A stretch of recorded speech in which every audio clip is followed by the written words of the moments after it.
Hello! Welcome everyone, welcome. Let me just get some BGM going. Hope levels are good, let me know if anything's too loud, too quiet. But yeah, welcome in everyone. I'm Young, I'm here to review every species of mammal. We've gotten through maybe 400. Let me just get my... Okay, there. Now I'm animating. Now I'm talking. Wonderful. But yeah, welcome in everyone. Welcome. I gotta figure out my PNG tuber app keeps resetting which mic to use. I think it should be an easy fix. I just keep forgetting to actually go through the motion. Welcome. So, I guess for those who are new, the first thing we do every stream is randomly generate 4 adjectives from the list to use as today's criteria, and I will do so. Let's bring up the adjectives. What's the first adjective?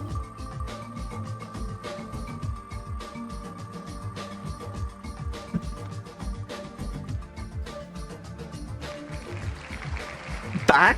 Oh god. Oh god. Do you know what? I think the old me would have vetoed this. I think the old me would have said back is impossible, but no, we're back. We're so back. We are gonna review things and how back they are. Obviously, some mammals could be very much back. Like, you do sometimes on these see that they were like near extinction, but conservation efforts have been quite successful, and we've like managed to, and they're now thriving again. Like that kind of thing does happen. We're so back. The problem is that happens like 5% of the time. There'll be some comment like that, and I have no idea what other what I'm gonna do for the other 95% of the time, but we'll figure it out. I'm not a coward. I will review them on how back they are.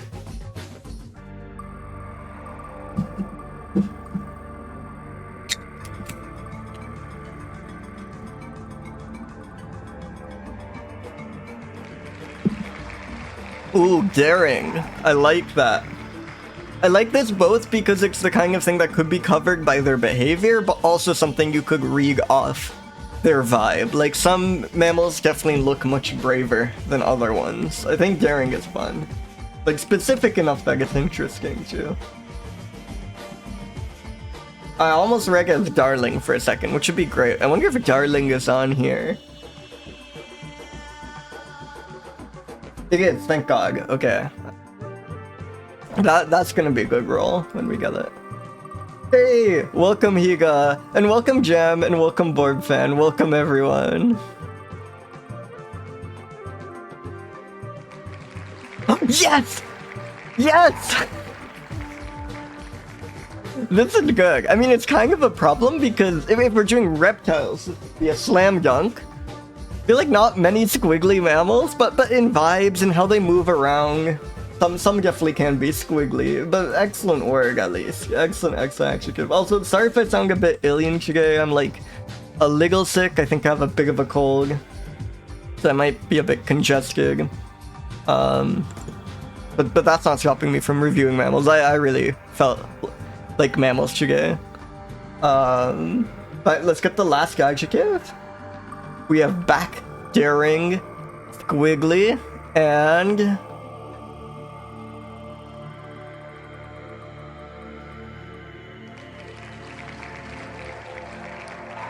brave. Whoa, brave and daring is insane. We're so back, man. Can we take in for a second that daring and brave both got, yeah. But again, it's fun when we get almost identical words because it forces you to think about the differences. Like, you know, a risk taker. Like, I think, you know, the like kind of a reckless teen might be very daring, but you could have someone who like most of their life doesn't go out of their way to take risks for the pleasure of it. Like, brave has a more positive connotation is what I'm getting at, and it's more like daring might be a bit more thrill-seeking, right? There's a bit of a nuance here. Insane to get the two of these, though. That's really funny. Alright, so good mammals. I'm trying to think. It just be what's a brave, squiggly, and back mammal? What's just a squiggly mammal? That's, I think, like mustelids, like an auger or a ferret. Something about their like long tube-shaped body that's like very flexible. That feels kind of squiggly. And some of those are like quite like definitely quite brave. Like they're like very competent predators that will like take on prey that's like much larger. Maybe like a honey badger might do very well on this or something. You know, they're particularly back. I don't know if they were ever gone. Alright, so I guess let's roll the first mammal.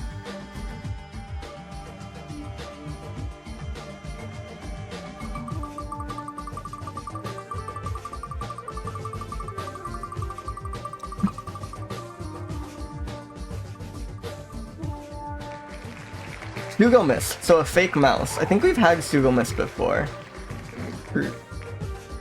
The smoky fake mouse is what I'm like getting from my very, very rudimentary ancient Greek figure. Yeah, the smoky mouse. So Pseudomys, but then it's just called a mouse. That's a bit suspicious.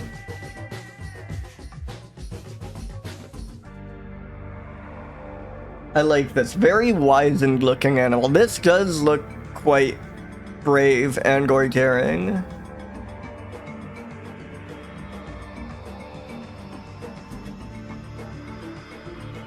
Oh, that's unfortunate but very ironic.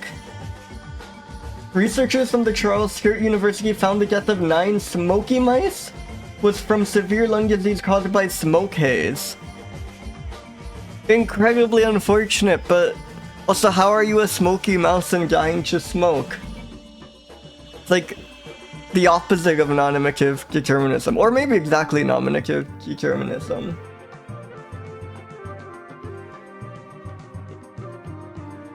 This is, I mean, also isn't this like, I guess the round ears are quite mouse-like, but this like gray fur, it does look smoky. I agree, it has really good fur coloring. Also, welcome Malibe, welcome. Seems to be, yeah, Australia, southeastern Australia. I like this image, but maybe we can see. I'm sure there are a ton of these. It seems like a pretty iconic creature. And I'm sure there are a lot of naturalist users in the southeastern. Oh, maybe not. Maybe it's...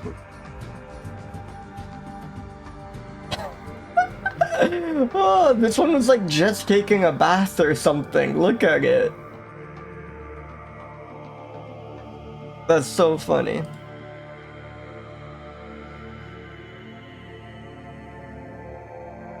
Also, I don't know if anyone here is an naturalist expert. Hey, welcome Farmskegs, welcome. But sometimes you get one here, and it's clearly labeled Smoky Mouse, and if you click, it even takes you the observation.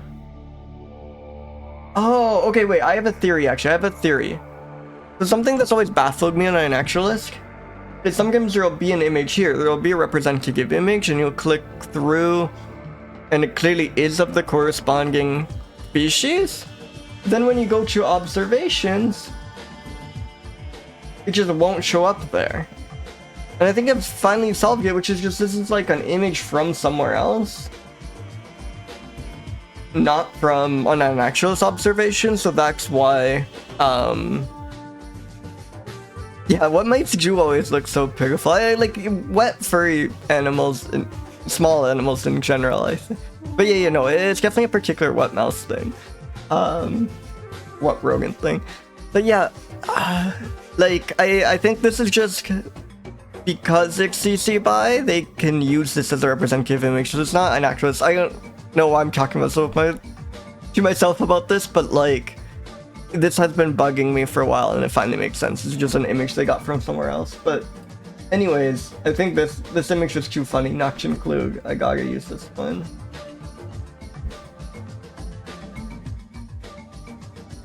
Maria Lieberth.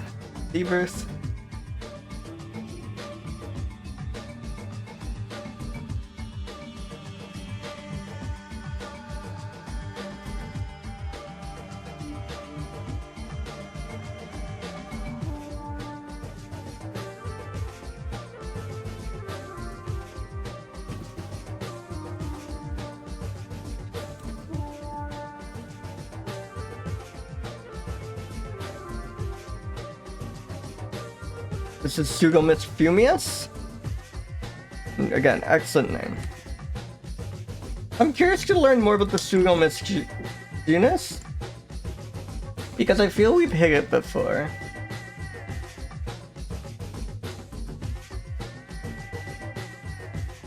Oh yeah, one of the few placental mammals. Yeah, because they're Australian, but they're not a marsupial. I guess these are, yeah. These are one of the few placental mammals that make it to... Sorry, let me share this. One of the few placental mammals that make it to Australia.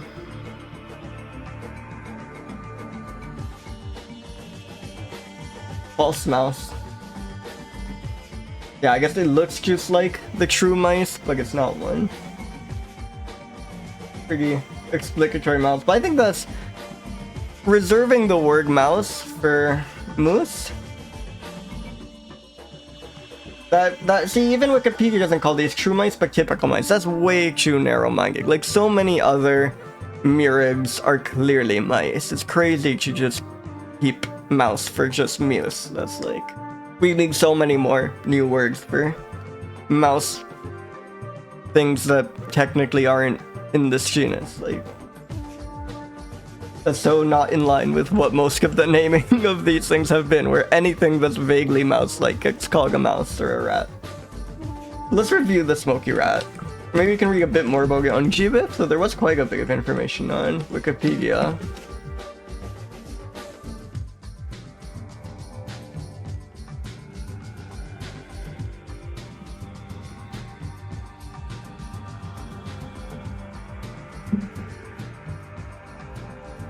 Phallic morphology suggesting a close tie between P. fumius, P. albinus, and P. short-ridgei, which I think we've gotten Pseudomys short-ridgei. We've gotten something short-ridgei at least, very early on, I think.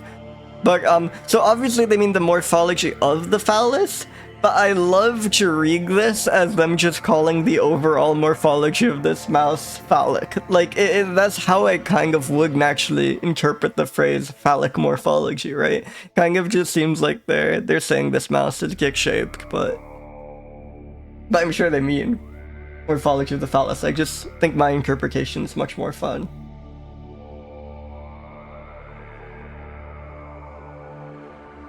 Requires an understory with heathy shrubs. It also has been found in deep wet drainage systems. Case in point. Maybe it was thriving in the drainage system. You know, as like meek it looks here, I think the fact that it's willing to go into deep drainage system at least indicates the level of daringness.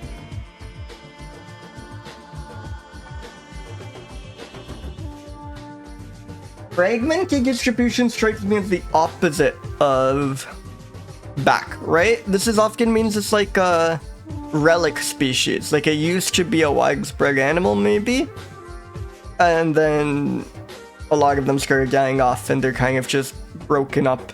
Their distribution is broken up as a result. Of course, it's like complete speculation, but at least know that is a fairly common cause for like a fragmented distribution, and we don't have much else to go on for how back these are, so I'm gonna say these are not very back.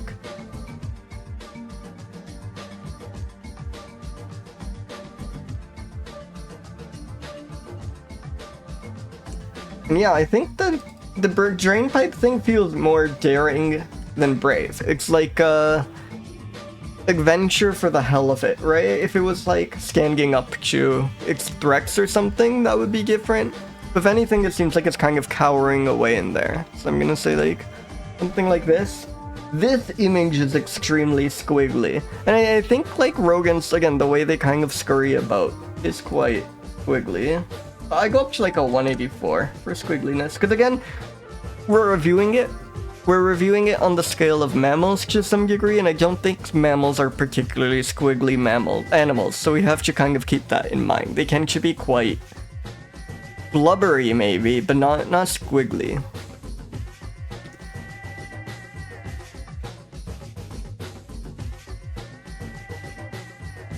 Goes on drain pipe adventures, as suggested by the image and called by Farmstead.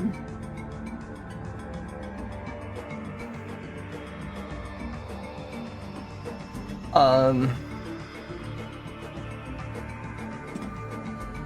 and this is Smoky Mouse. I'm being so unfair. Smoky Rat. What am I talking about?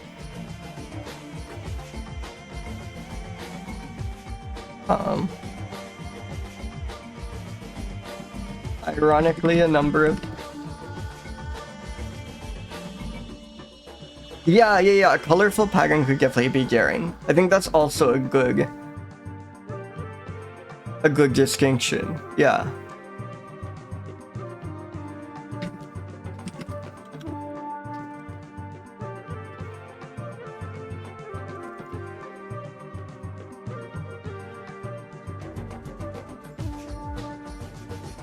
Like morphology? I think that's good.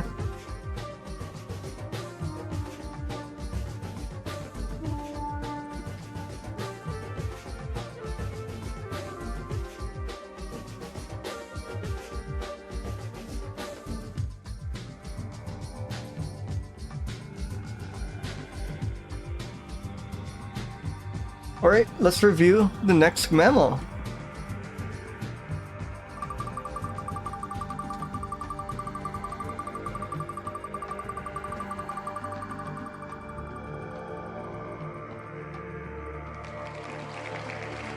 Whoa, Blarina! I feel like we might have had a Blarina before. Maybe it's just something similar. Yes! Yes! How big of a genus is Blarina? Not many, but we have had one before. I wasn't making that up. It seems like we have Rogelli. So true. But anyways, shrew. We know what that means.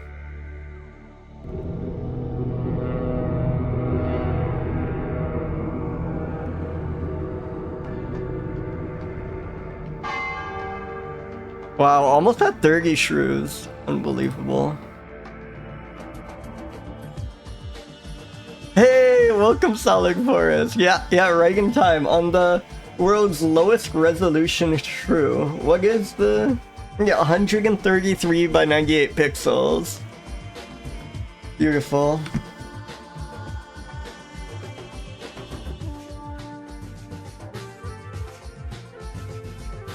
Ooh, found in like the American South and Appalachia kind of, it seems. South and Midwest maybe.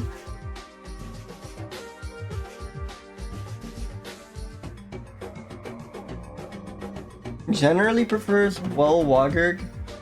It is also known from relatively dry and sandy terrain in Texas and Colorado. Maybe that like adaptability points at some level of bravery.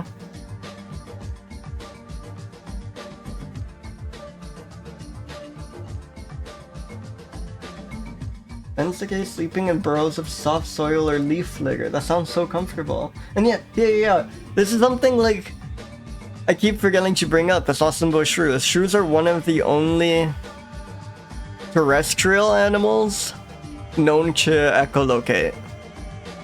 They're much worse at it than bats are. Like, bats apparently got like an incredibly detailed kind of scanning of their environment, whereas shrew echolocation is more like, is there a giant obstacle right in front of me or something? But yeah, it seems to be enough that they can hunt primarily by echolocation. It's awesome. It's so weird. Yeah, echolocation is already crazy.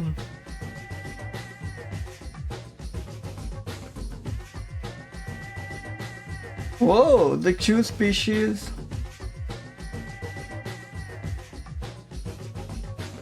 Thanks for the clipboard pen. Thank you, thank you.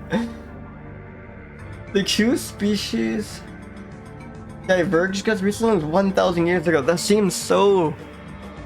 It's crazy that like anything evolutionary, at least for an animal this big, can happen on that sort of timescale. That's like seems so recent.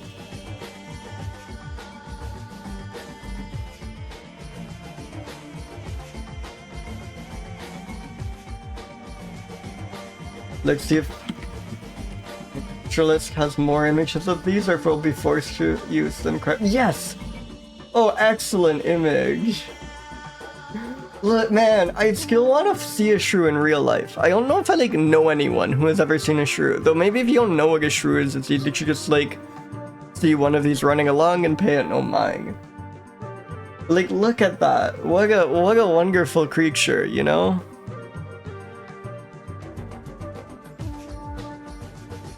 The way it's like kind of dangling there. Yeah, such a crazy shape. Almost reminds me of like one of those like icing tubes, you know? What are they called? The plastic flimsy icing packages.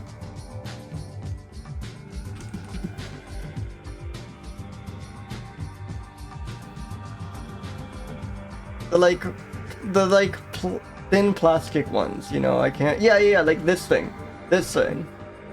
It is built like one of these, you know? And the way these kind of like dangle as they lose icing. Oh, I guess it's frosting. Wait, is frosting and icing the same thing? I have no idea. I am not a baker. God, look at that. Wonderful creature. Piping bag! Thank you. That is the word I am looking for. Can we find one where it's like kind of dangling? Yeah, this is exactly to me. True morphology.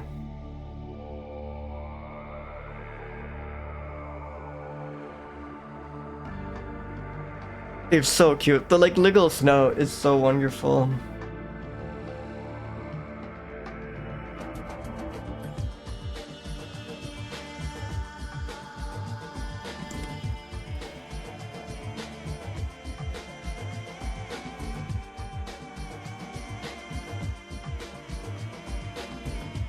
Well, really not much information on GBIF.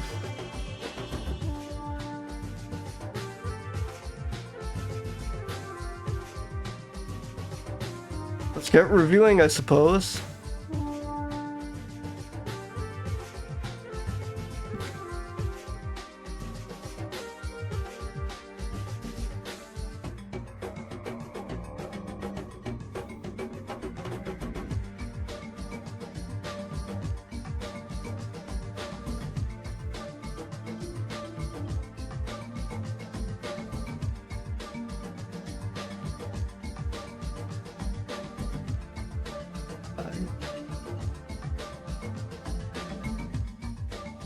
I need to come up with a plan to find a shrew, because yeah, I would really love to find and photograph a shrew.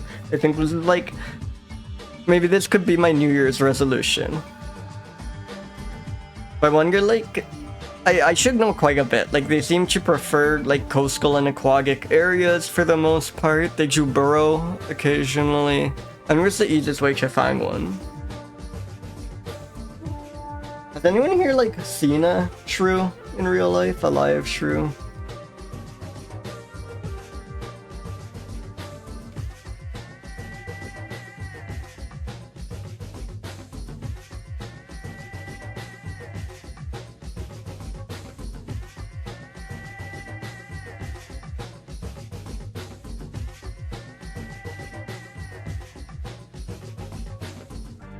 A quail is like if a shrew is a bird, or like a kiwi is also kind of like if a shrew is a bird, right? At least like that little, it almost has the snout and it has the like rotund body. I think it would take only a few modifications to my business shrew emote to make it a business kiwi, you know? Like, give it like a longer beak, get rid of the tail, and you're almost there. The quail is definitely also similar. The shrew is kind of like bird-like in general. Like it has that like a very like spherical shape to it.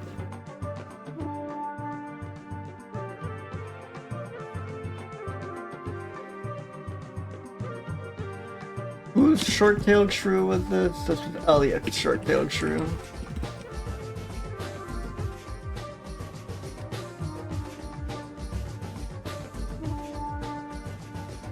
Any indication on how back these are?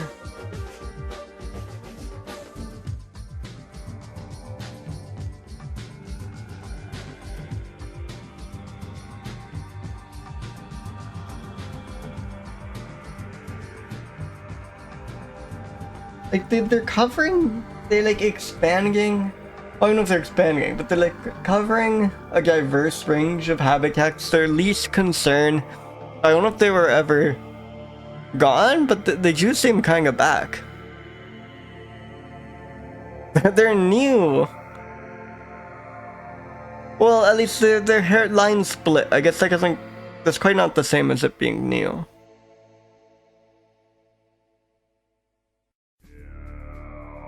I'm gonna say it's back. Not like crazy back.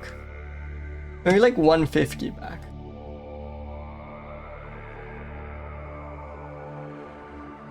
And yeah, it doesn't look reckless to me. Like I think it's not gearing. Or not super gearing, but it is brave. Just because again, even though it prefers like wet climates, it seems happy to venture into dry and desert ones, and it seems to thrive there. Very squiggly. Like this is almost, look at it. It is almost a squiggle. Like I think shrews are among the most squiggly mammals, period.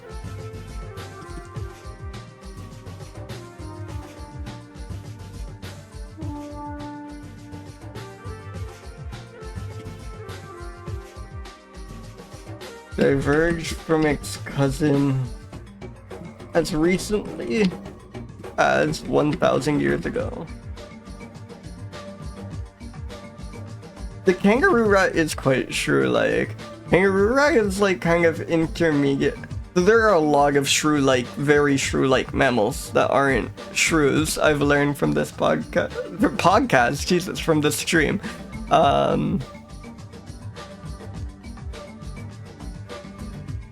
Like this shrew, boggy, to the point where like a lot of the things I'm counting as shrews, like the tree shrews, the marsupial shrews aren't even true shrews. Like if you have the taxonomically accurate definition of a shrew, this thing isn't a shrew because it's a marsupial. It's not even a placental mammal, but it is really quite shrew-like. They're also like shrew canarac.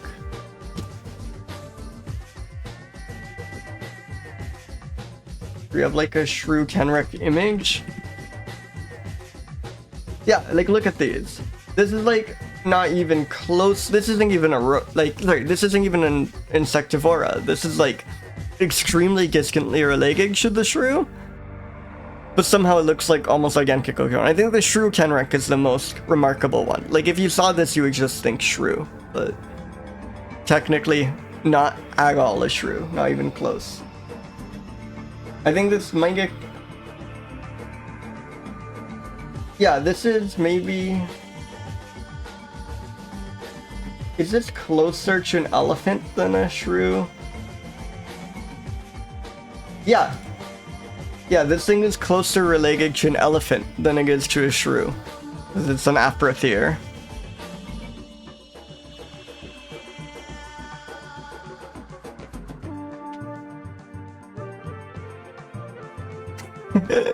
Fair jam.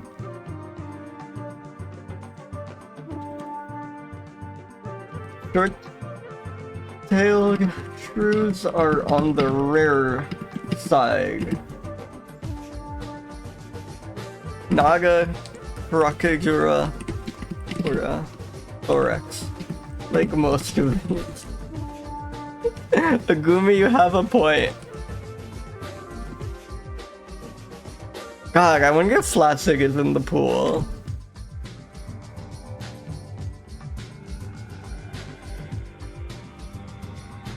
It is not. If anyone could agate though. Jesus.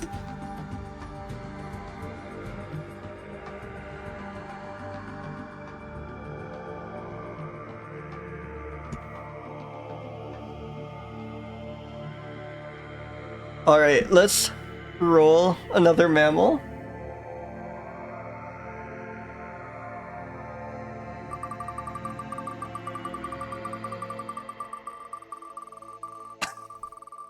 Hell yeah, Jam. 1 second, wait, let me just finish rolling the mammal. Marmosops we've had before, but before we look it up, I will ag.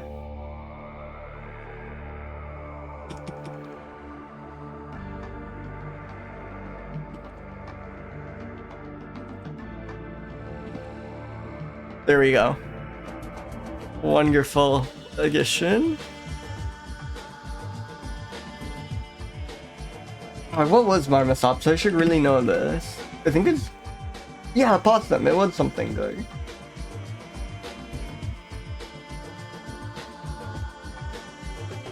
The Neblina slender opossum. Wonderful.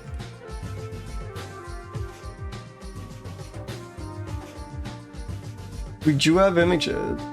Oh, inactive taxon? Oh, Impavicus and Neblina were merged in Chicago. It looks like this was thought to be a distinct species, but merged. Now, it really depends on how the mammal species of the world handles this. Let's see what Wikipedia has to say. It's very good. Wikipedia still lists on its own. Okay, so maybe I can check what GBIF has to say.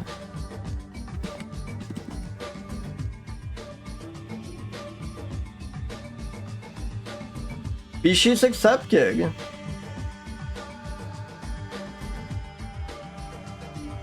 So Einaculus seems to be in the minority here.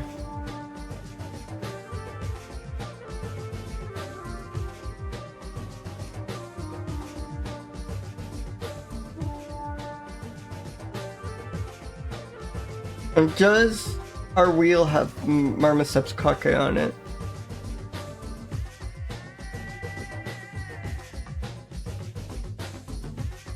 This is just like a renaming? I'm so confused.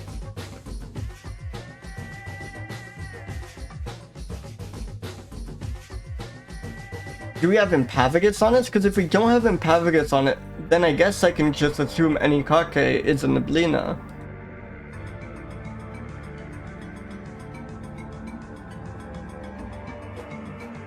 No, we do have Impavicus. Weird. Anyways.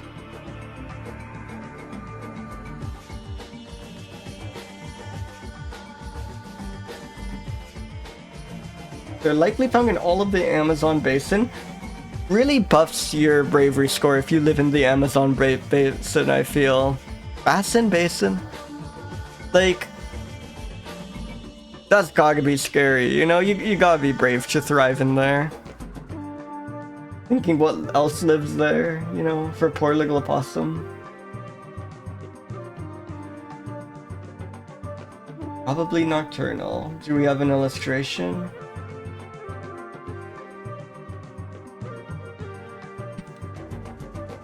$96. Not on here.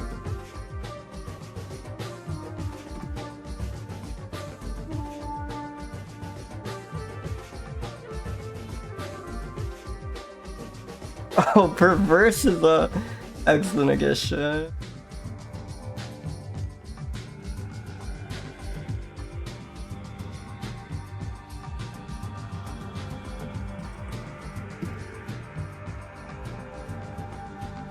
There we go. I get you.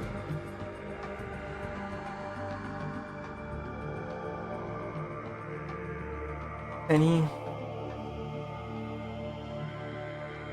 Yes, there does seem to be one image of this online.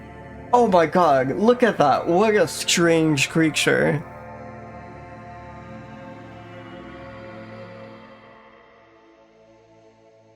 beautiful. Oh, it's so alien. Like those ears and those eyes and strange hands.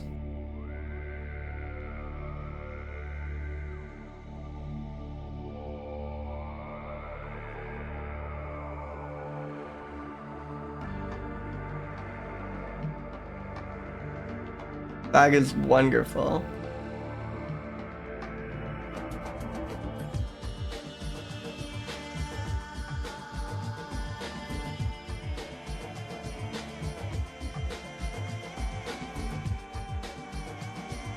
Yeah, really not much information on these, unfortunately. What is the genus? What do we know? Oh, this is just all... this is the log of opossums.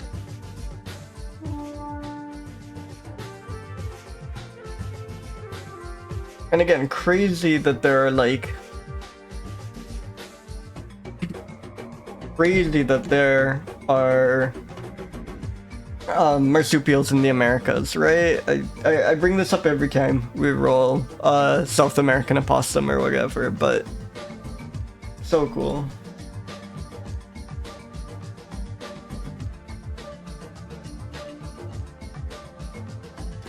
I think it seems like it's in too much taxonomic peril to be back.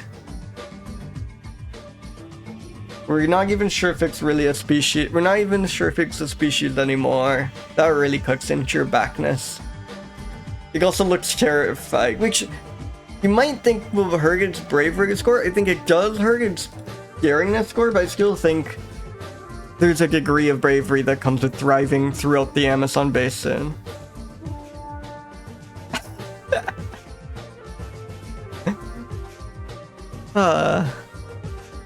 It also looks really quite squiggly, right? Like, look at it. That thing squiggles. Yeah. Like, they're all just in dense jungle and very elusive creatures, it seems like. Oh, let me update, speaking of spotting them, let me update the attribution.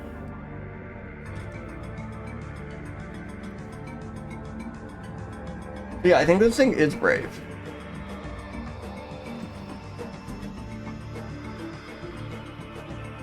Weird little alien. Oh, and let me... Neblina. Slender. Opossum. Oh, Malive! That's such a deep cut. I think you're right. On the very first stream, I thought it was like weirdly familiar, but I was convinced I'd just gone squirmy or something instead. No. So whenever I roll an adjective, I remove it from the pool. But this was like a late decision. And for a while, I guess for the very first stream, I decided maybe it'd be fine to like leave on the ones I love. And on the very first stream, these were my 4 adjectives. Also shout out to the Lego Desert Pocket Mouse, still one of the best creatures out there. Still a stream tag for this stream. But yeah, impressionable, peaceful, squiggly fake. This is the first and only, provided I never forget to remove an adjective from the wheel, which, let's face it, I'm almost certainly gonna do. Yeah, Lego Desert Pocket Mouse had perfect notes, I think. This was like the first roll where it's like, holy shit, what a roll. Like, the name for it and that image is just so perfect. And that's like the image Wikipedia uses.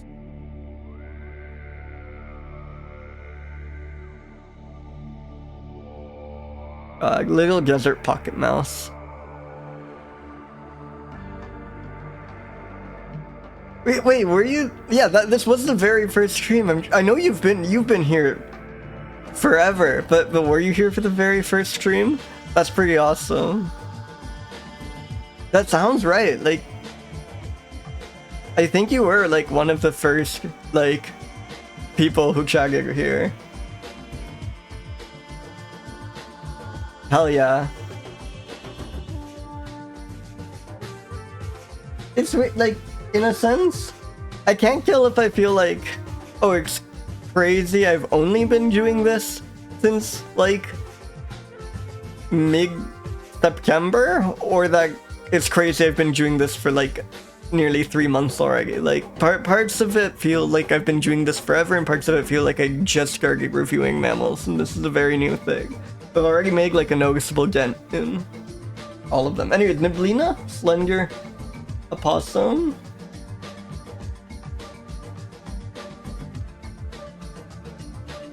God, I need to go back and rewatch my first stream like someday long in the future, because I'm remembering how scuffed my OBS setup was. I'd never streamed before, and I had like 30 different captures for different situations, and there's manually unhiding and hiding the ones I needed and didn't need, and like it took 30 seconds to do anything. I'm amazed anyone from there is still around.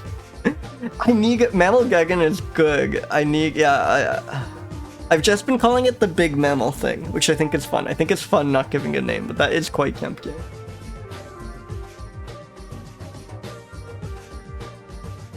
So maybe it's kind of back, because it does say populations are presumably large.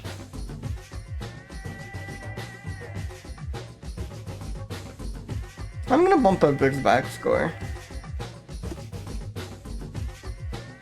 Like 84 maybe. It was in the 40s. Maybe even like 94.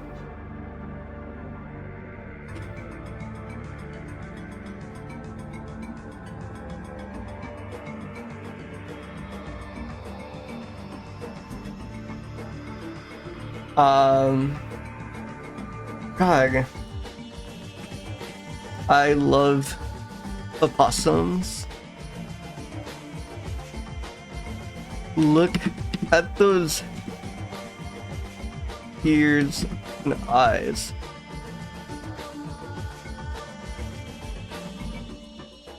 It knows magic. Again, yeah, one of many creatures on the stream that I believe is capable of magic.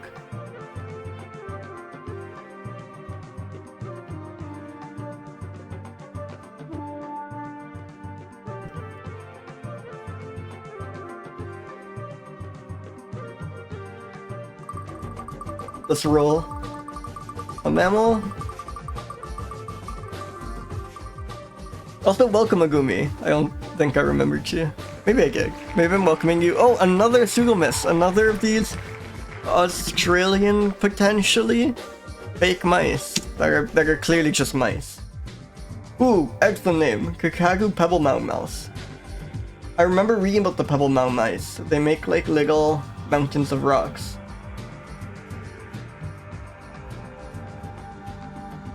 Yeah, they construct mounds of pebbles around their burrows, which play an important role in their social life. Lovely. None of the 4 species is endangered. They are so back. Yeah, here. They build these little... This looks very... I mean, it's impressive something so small made it, but this really just looks like a slightly disturbed lump of rocks, you know? This... It doesn't, with all due respect to the Pebble Mound Mouse, this doesn't look particularly constructed.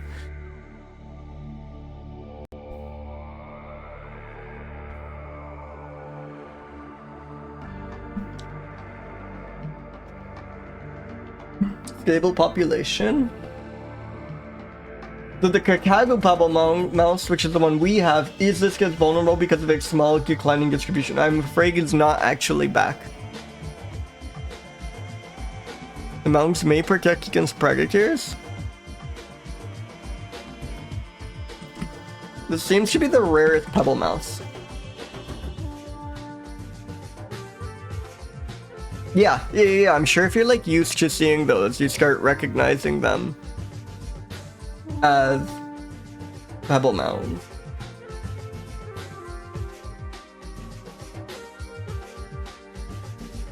Shockingly, it occurs in environments with extensive ground cover of gravel, small stones, and pebbles. Who would have thought? This is such a good mental image. Individuals spend much time arranging collections of pebbles around burrow entrances, moving pebbles by carrying them in the mouth.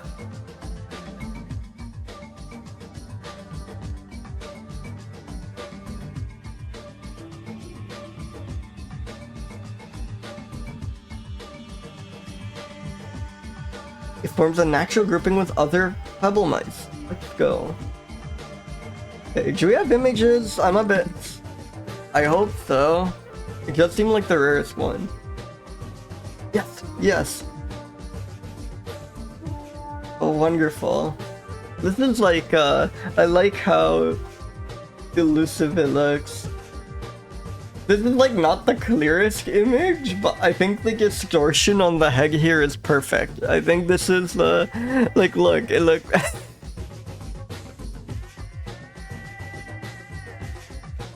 God, that is beautiful.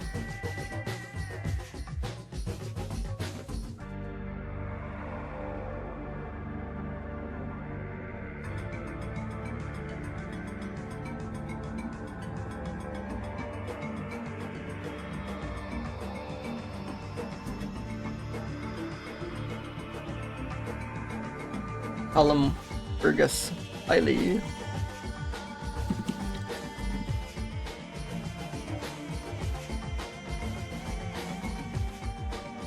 I don't think I've ever seen that spelling of Callum before.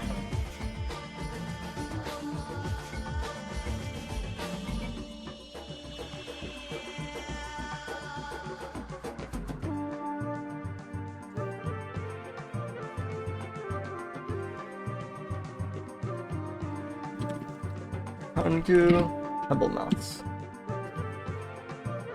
And yeah, unfortunately this seems like the only pebble mouse which is not back.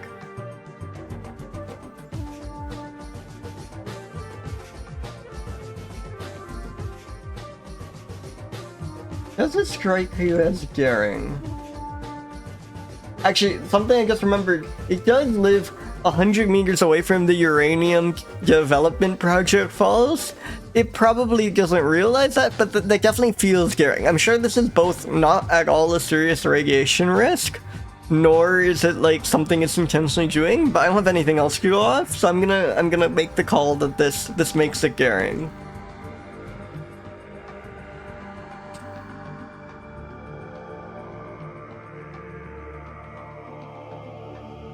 It doesn't look particularly brave here if we are finding some distinction between those two. It's like a bit squiggly, not the most squiggly thing we've had, but on the squiggly side of the spectrum. Pebble, mound, nice. Roll. This seems to be the rarest one. Found, often found near gravel, small stones, and pebbles. Shockingly, this is often found near gravel, small stones, and pebbles. I think that's perfect.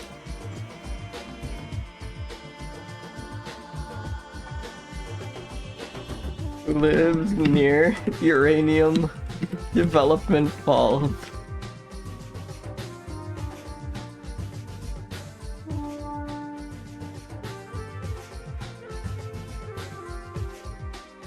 Alright, I think an ag break is coming up. So I'll take the second here to rehydrate. Stretch, as always, feel free to just like mute the cab and go do whatever you have to do. No one should be subjected to Twitch ads. I will see you all soon.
Welcome back, everyone.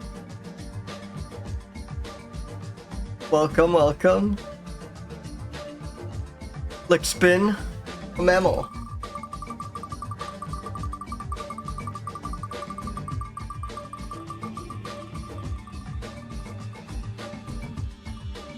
Thank you.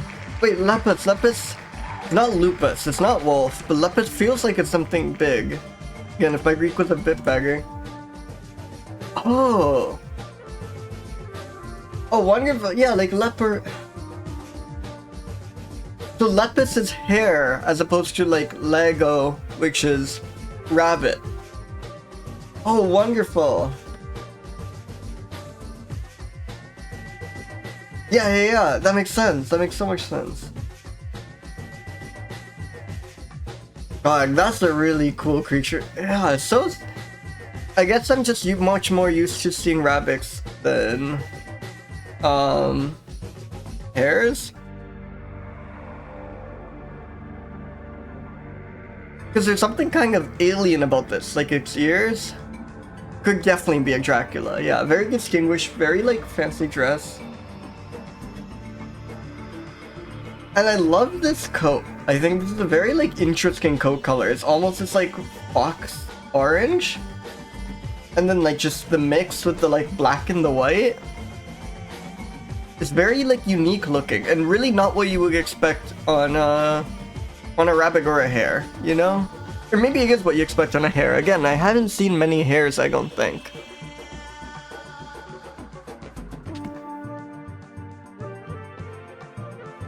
Six to 12 cubs a year. Wait. For 6 to 12 cubs. Oh, very confusing. Relatively small and don't have very thick fur. Can we get more photos of this on a naturalist?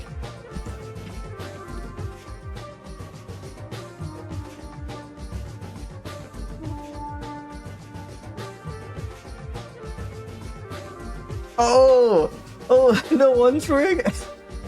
Look at this. Look at this. Wait, I have to send this. To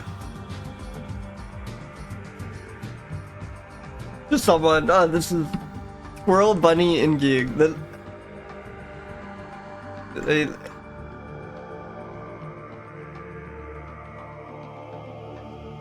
They're so floppy and they're so palm-sized. They look so cozy there.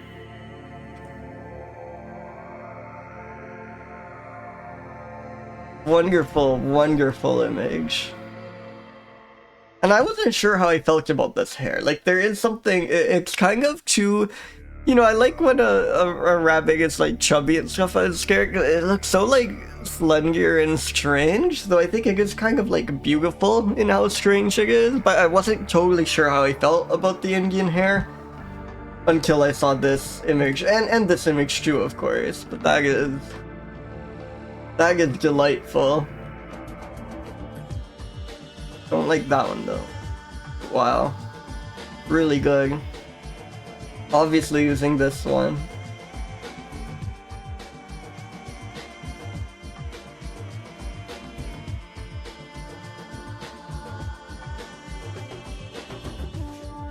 Let's see if there's more information on these on GBIF.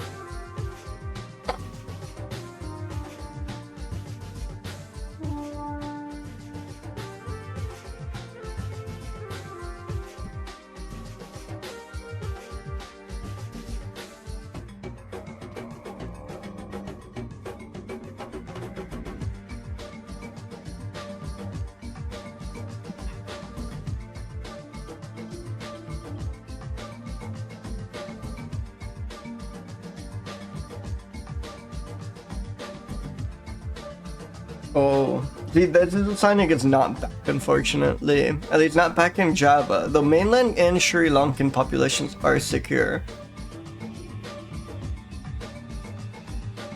It might be native to Java, which is so strange, because it seems like it's mostly found in India. That seems like such a large gap with it not appearing in intermediate places, right? Like, that's like the entire Indian Ocean apart. Holy crap, and then they have like a couple here and one... This has to be like... misattributing, right? There is no way in hell they found one in Equatorial Guinea. Or whatever this... Is this like Cameroon? I cannot picture a map. And like over here? That should be an error, right? Doesn't appear as part of the range at least. Yeah, origin uncertain. So it might originally be from Java, though now it just seems to be found throughout India.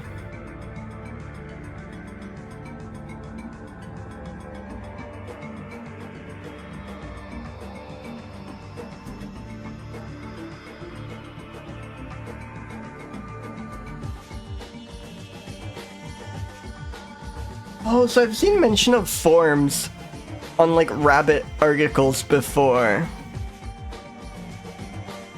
Which is awesome, because it makes them sound like Transformers or something. Shapeshifters, that rabbits have different forms.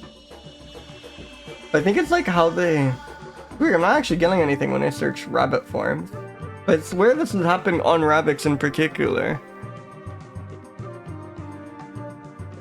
Like a single individual might... No, but this form here is... Forms used for shelter? Form have like some obscure meaning I'm not aware of?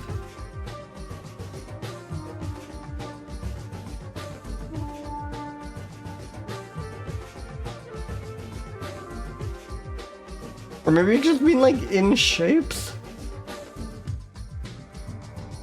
The den or home of a hare is a form. There we go, that's why it's appear on other Legomorph articles. Really good image, can't go over that.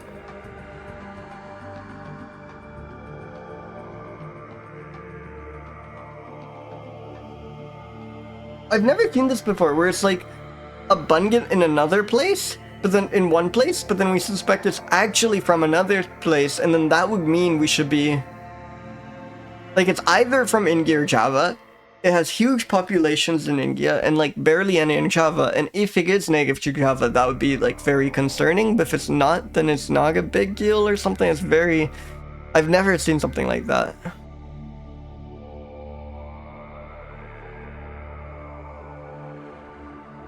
They eat panic grass and rattlepods. These are like RPG items. These are not real plants. These are like the ingredients for a stamina potion, you know?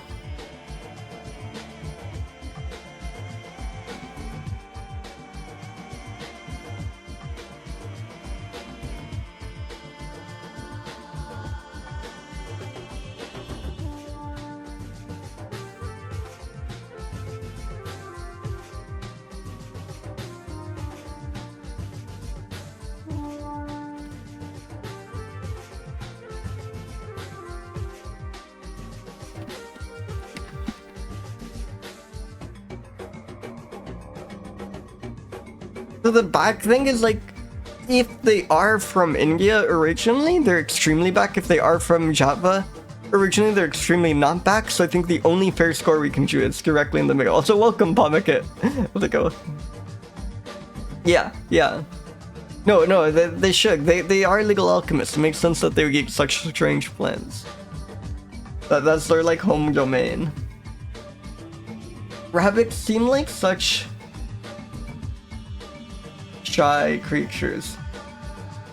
Are rabbits brave? Do you think Google will tell me anything? I guess these are hares. Could be accurate.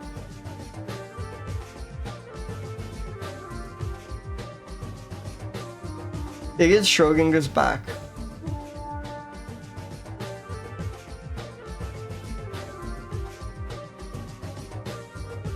I mean, here they look so timid, right? But... And I think of rabbits as being very jumpy and shy.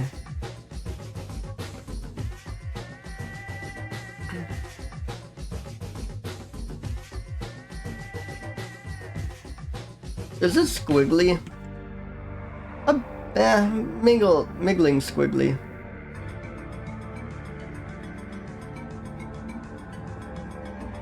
A lot of like right angles here which cooks into it, but there is kind of a squiggliness to it.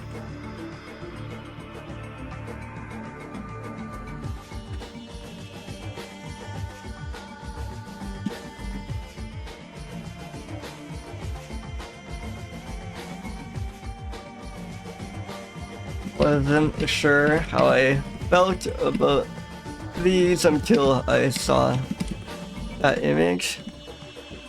Either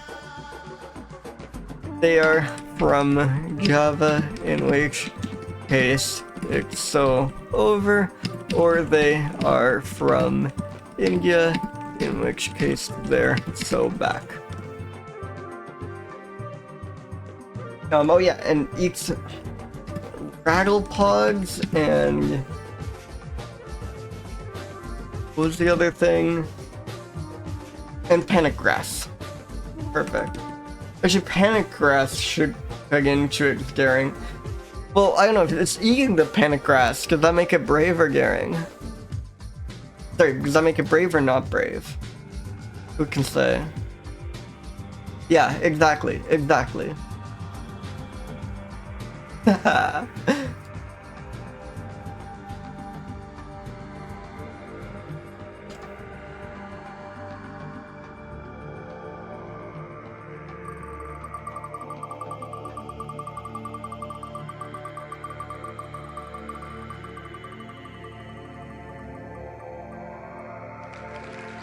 Wait, back-to-back hairs?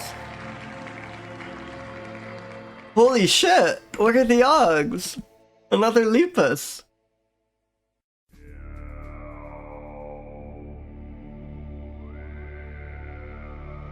That's insane. Double hair.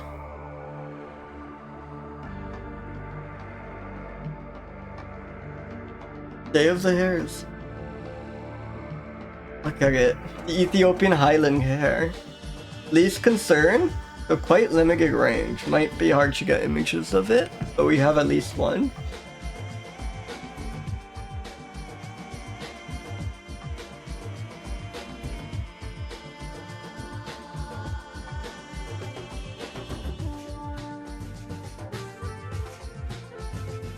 Pumpkin more?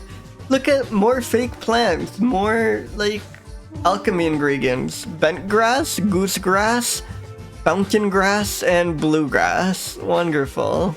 And bluegrass is real, but the rest...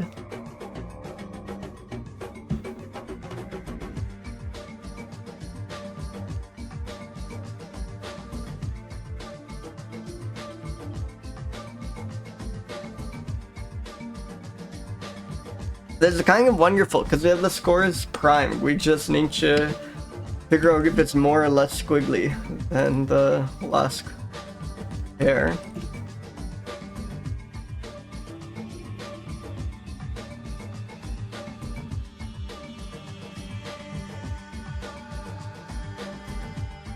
Image, big image. Log of good images. I love the ones where, look at it in mid-jump, it looks so goofy. Like the way its arms and legs are playing. This is a really nice image.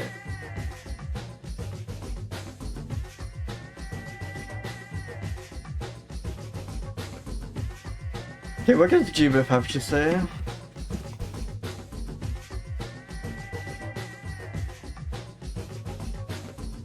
Is over in the... Well... No, overcooked, overdue, and overjoyed, and overlooked jar, but not an oval, but not over.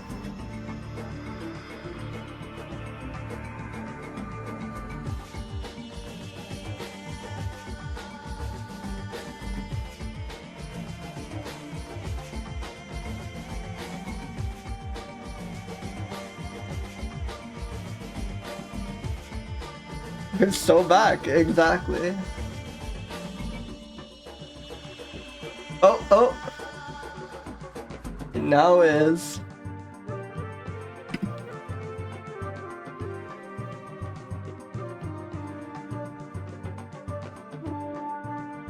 Log of additions today, love to see it.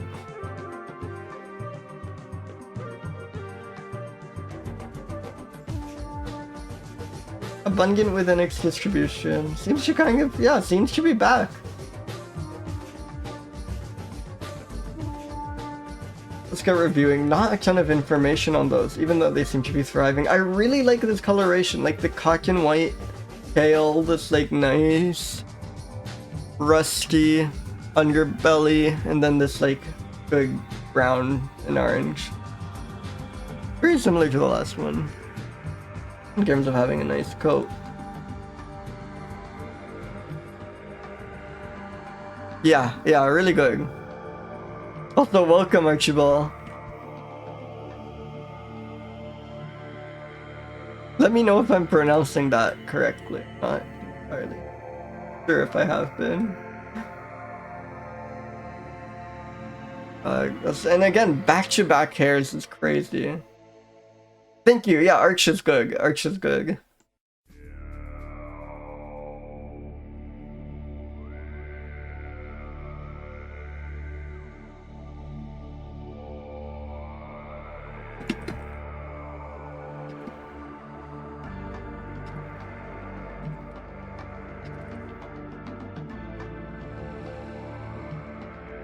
Nigi in Norway.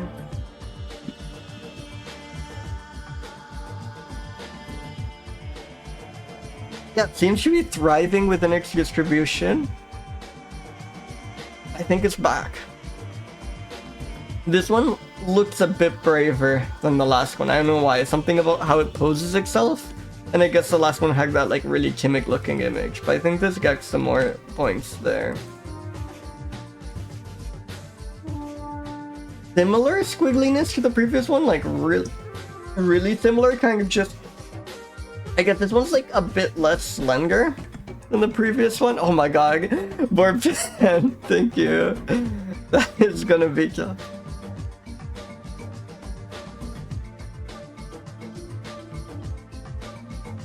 Bro, listen. Some of you have a lot of points, it's impressive. I feel like once the stream goes long enough, 2,000 points might be kind of unsustainable. I know you can rack those points up quite fast. So maybe one day I'll have to drive up the price, but for now I think 2,000 points is a good level for it. Thank you, and yeah, I also want people to try a log of adjectives. I want to get more human-made ones. 3 stream, okay, that is helpful, yeah. I find it so annoying how little information Twitch gives about how many points people have. Like, I wish I could kind of see how many points people could have so I could get like I could have a better sense of like how I should price things, but that seems like a reasonable pace. That seems good. That seems good. And yeah, people have been nagging them.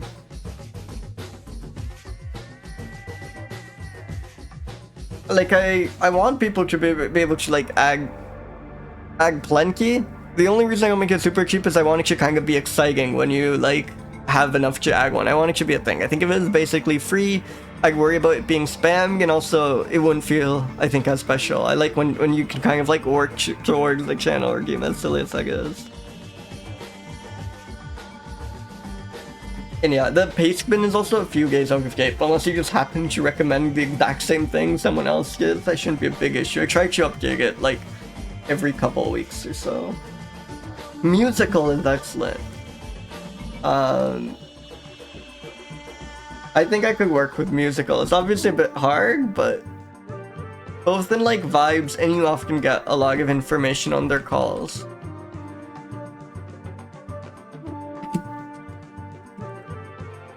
There we are.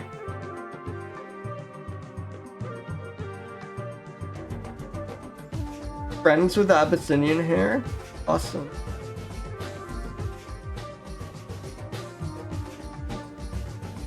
Bows of the Ethiopian wolf.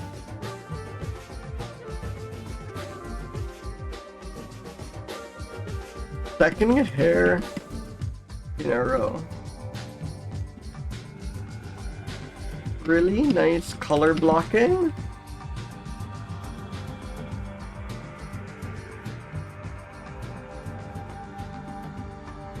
Friend of the Abyssinian hare.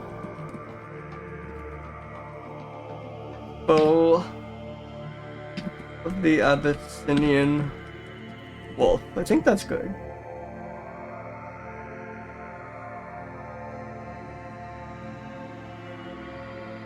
Oh yeah, eats bent grass, loose grass, or the other fountain grass and bluegrass.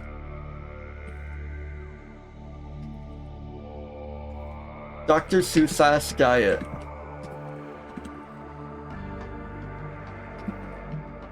There we go. I think that's perfect.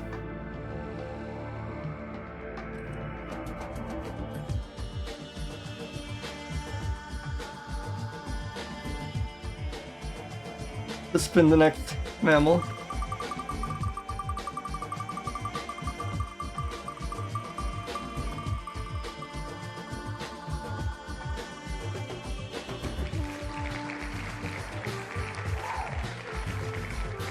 Macropus, wait, Macropus? The Pteropus' flying fox is Macropus macropog, is what I'm like praying for. I don't think so. I think it's like Macropogii. Well, I think Macropog is too big of. I think that's like a family, not a genus, right? What is this though? It gives Macropog. Okay, so it's within. Wait.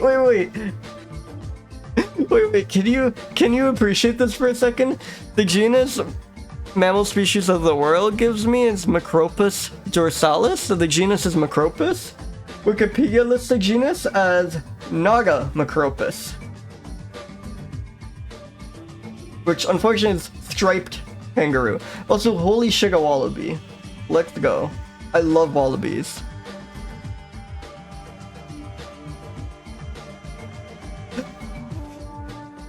I love this one just chilling on the beach.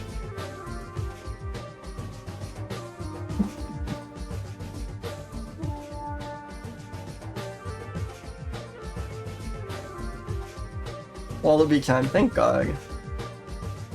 It is a shy, predominantly nocturnal grazer and not well known. Poor fellow. Not well known as Brugal. Also, this really cuts into its brave and daring scores. Like, literally described as shy.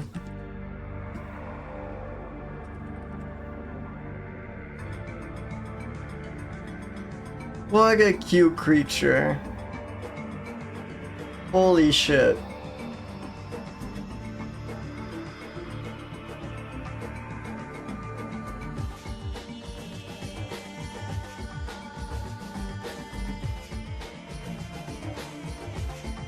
Two of them?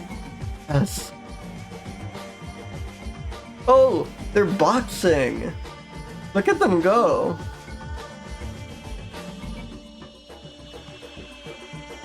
If we just search black striped wallaby on YouTube, do we get anything?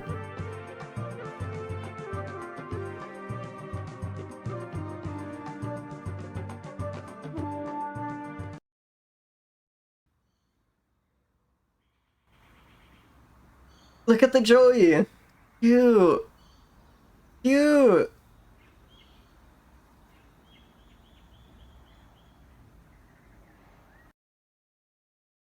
Don't you think seeing in action— Hey, welcome Go Gabago Gremlin! Seeing in action, the poach thing can be a little freaky, like it really just looks like it emerges. In cartoons, the poach shit on a kangaroo is always so... But God, that is adorable. It's a little baby poking. Big wallaby fan.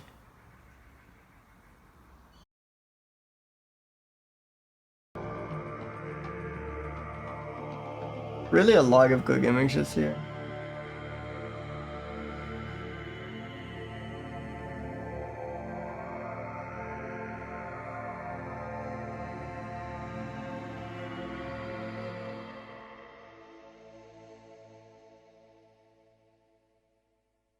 I think this one might be my favorite. Like, look at it. And both of them. I think this is perfect.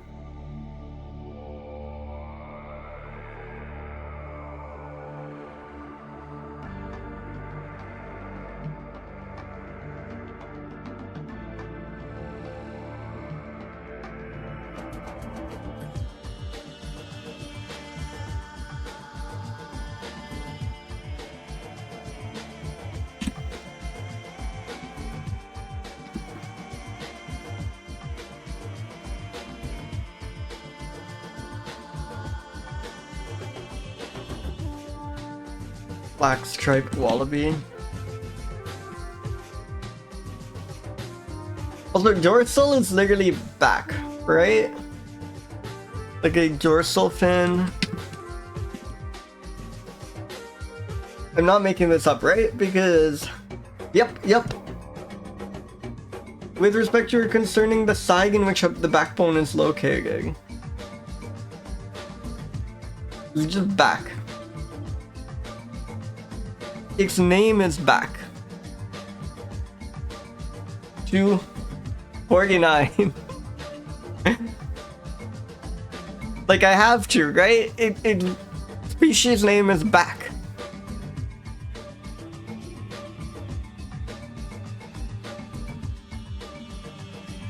And yeah, very low, unfortunately, Gehring and Brave scores.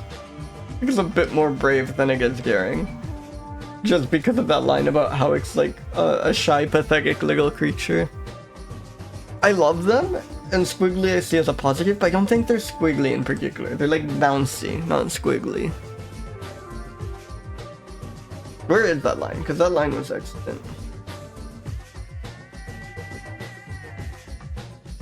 Shy, predominantly nocturnal grazer, and is not well known. Yeah, it prefers the thick shrub because it's easier to hide there. I actually think I'm being too generous with these scores. I think it's like 11, 9 or something.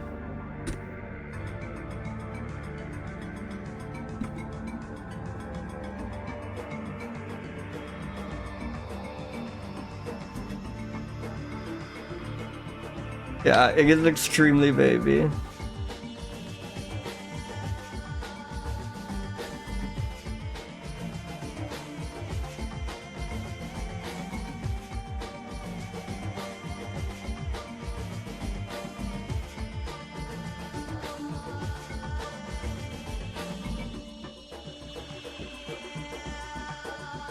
Is there any info about these on Jeeves?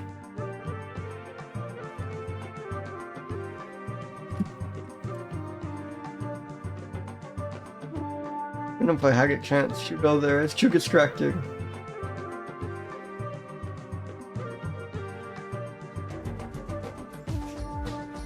Whoa, there's like shockingly little information.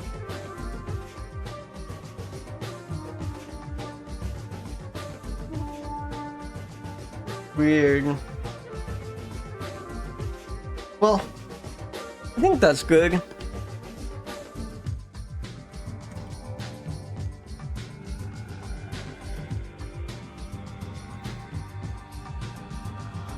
Next mammal.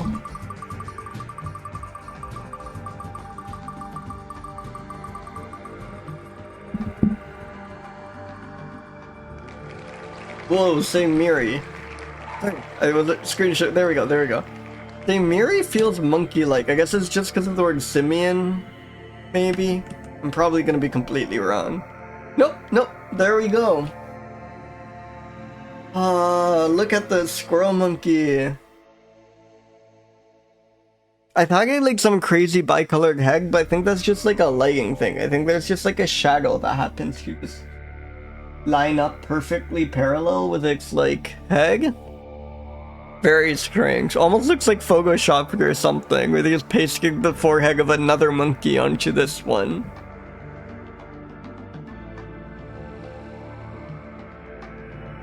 One of the like most restricted geographical distributions for a primate. No kidding. That is a minuscule range.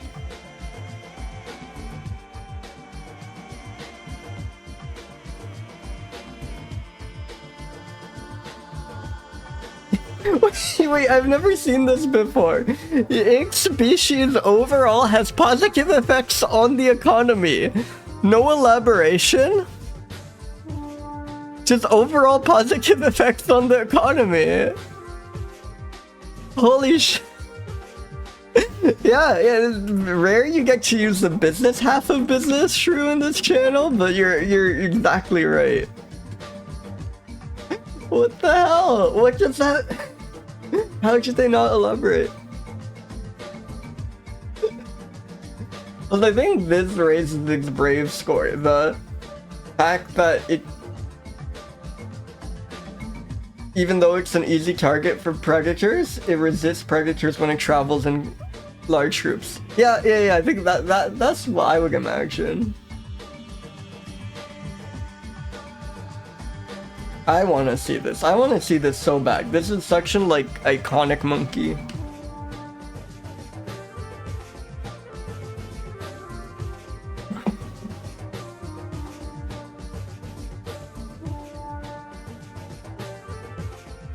They are interactive primates. I love an interactive primate. The pack may be able to surround certain predators. This is so brave and daring.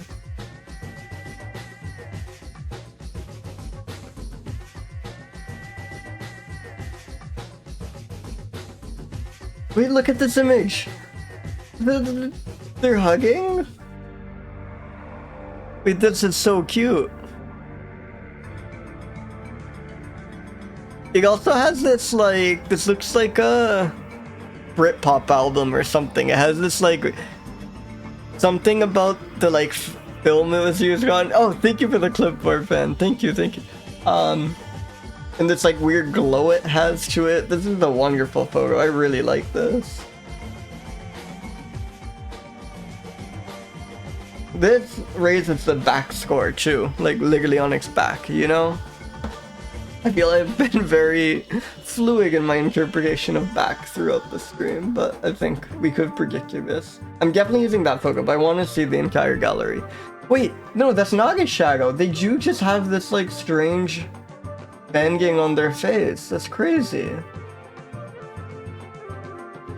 I guess it's just that like snow gets so dark in contrast with it that at the right angle it looks like that. Hey, thank you so much for the follow. Welcome. Yeah, musicians in chat save that picture. Also, these like orange, this bright orange on its like forelimbs, like that is wonderful. Really good coloration, really just iconic monkey there.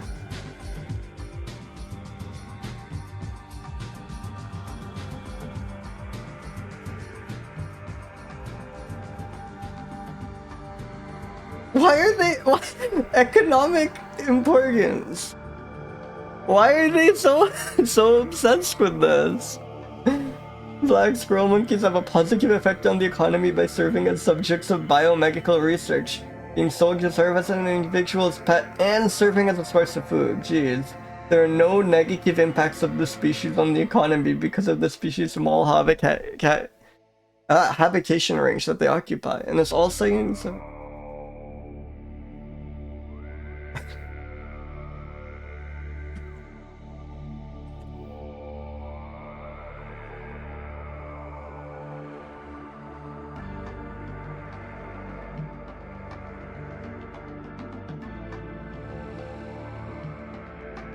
It's so cute. Really not much information on GBIF either. Well, at least one paper thinks it's actually subspecies, but that does not seem to be the consensus, so we can review this in good faith, thank God.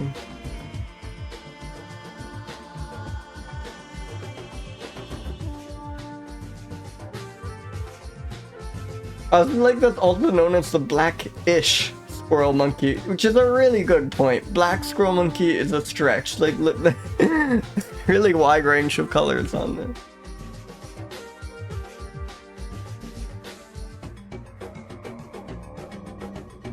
Extremely good, like in terms of the average roll today, extremely good, right? Like we have just, it's been just bangers, like just hares, wallabies, monkeys, good monkeys even, like particularly good monkeys.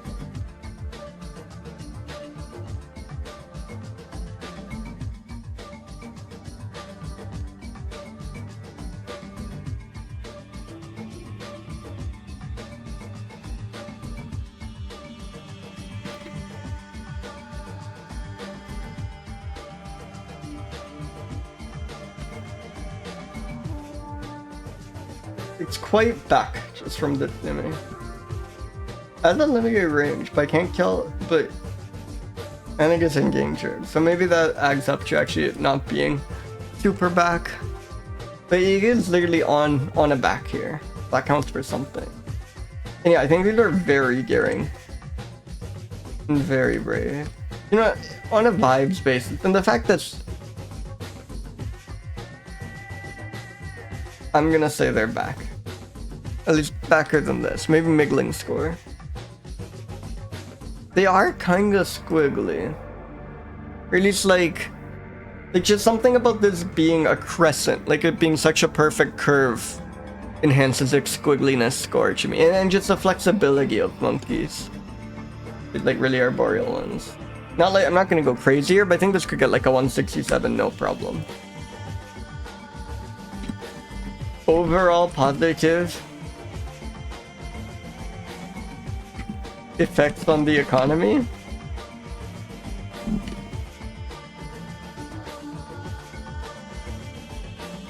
Surround big predators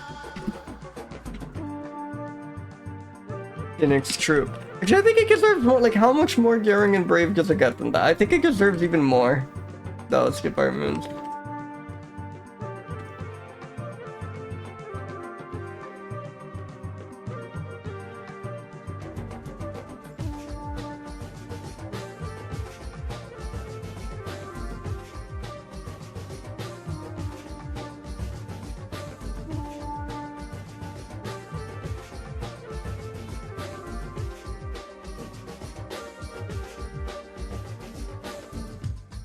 Yeah, they actually do seem kind of threatened by climate change. Maybe it's premature to call them back.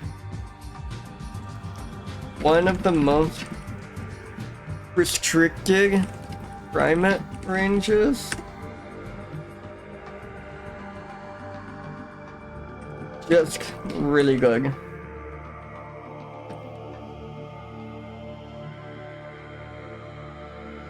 I like that.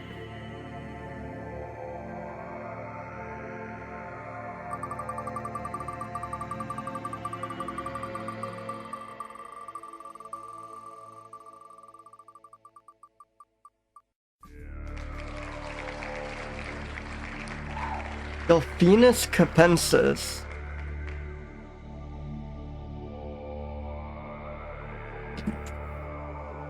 Holy shit, what are the rolls today? Excuse me? Excuse me? This is just default dolphin, the most abundant cetacean in the world.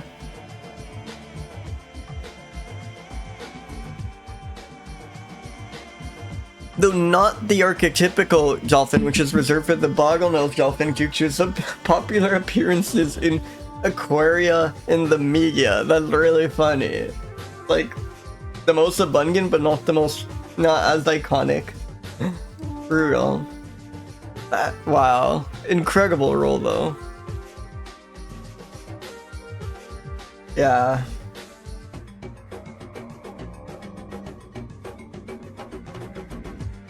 Holy shit, what's going on with today's rolls? Always also when you get station and like the range is like this. I'm so used to looking at like where on land they appear. All over, yeah, I guess.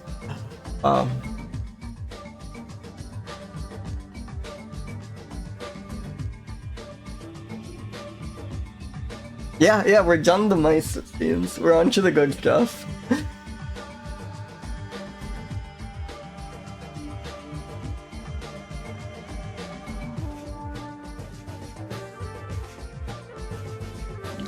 So they used to be split up into long beak and short beak ones, and they still are, but it seems like these are more of a subspecies thing now.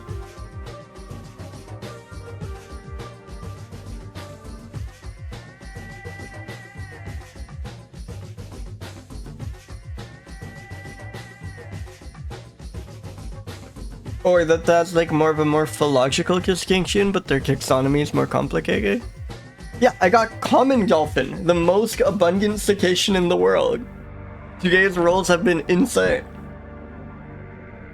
Not just any dolphin, like default dolphin, but apparently not default dolphin. Apparently, despite being rarer, bottlenose dolphin still steals that distinction by being more photogenic.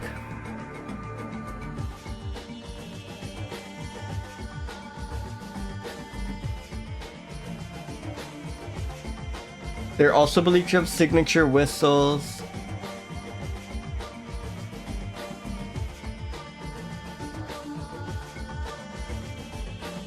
They are so back. Yeah, most abundant cetacean in the world. So there are still threats to them.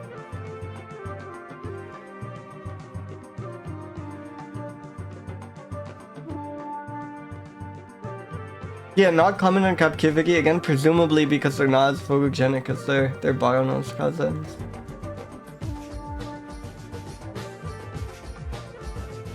Incredible.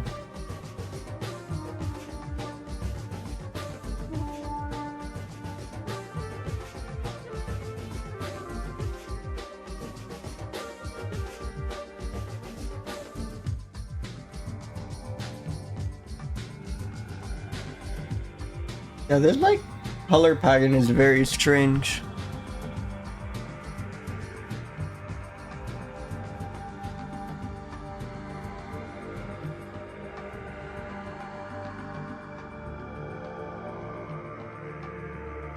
I think I'll use this image. It's truly ridiculous rolls.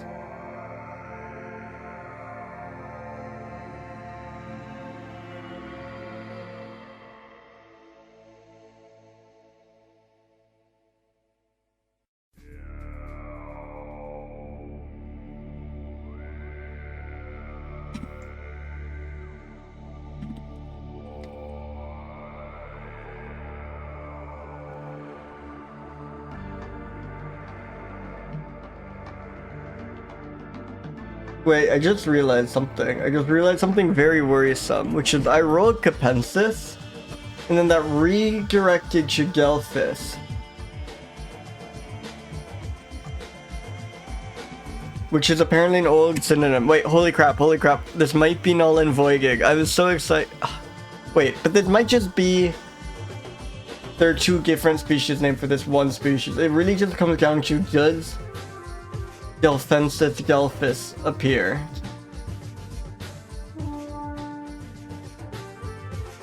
Wait, this might be complete. That would be so sad.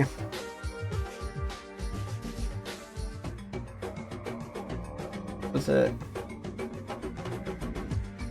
Delphinus. It does. It does. So this must be back when we thought short-beaked and long-beaked dolphins were different species, and we split into two. That's not its own species. That's a repeat of Delphinus gelphis. So unfortunately, I cannot actually review the common dolphin. That's so sad, man. Well, one game we will roll Delphinus gelphis, and we can take a second to appreciate common dolphin. I should have looked more carefully. Brutal, but I really can't complain given what we've been getting today. Yeah, that must be like a short beak, long beak thing. It is heartbreaking. Ooh, the literate Artibeus. Let's go. The well-read Artibeus. The great fruiting bat. Now we're back in familiar territory. Threatened by insecticide.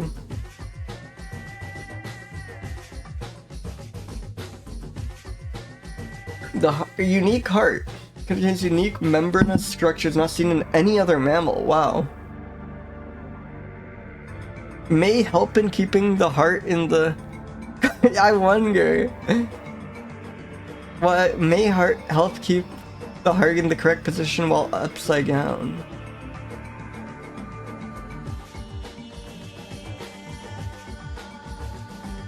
I should like sci-hub this or something. I'm so curious what's going on here.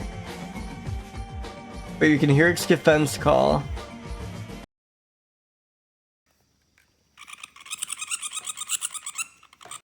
That's a crazy sound. That is like a monkey, not a bat.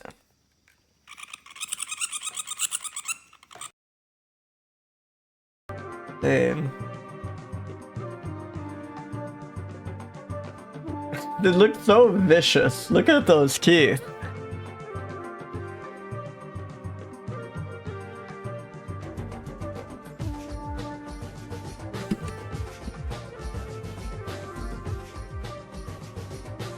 They're very good, Keith.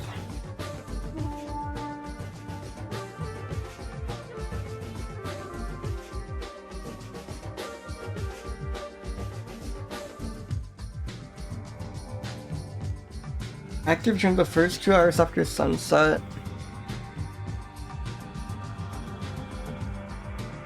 Oh, it like scouts out locations? Like it flies to for trees previously identified during commuting flights.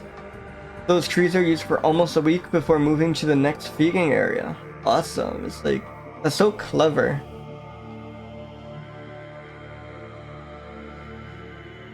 Large home range. It's very adventurous. I think that helps its daring score. Hangs singly or in small groups. Probably has a harem-based mating system.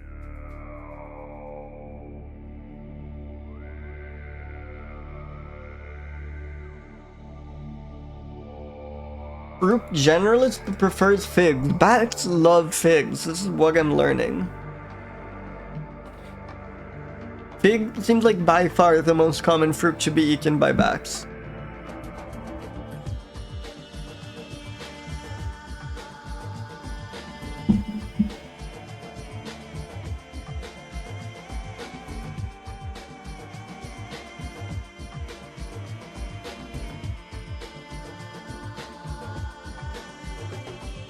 Interesting. Yeah, let's see what photos there are on an actual list.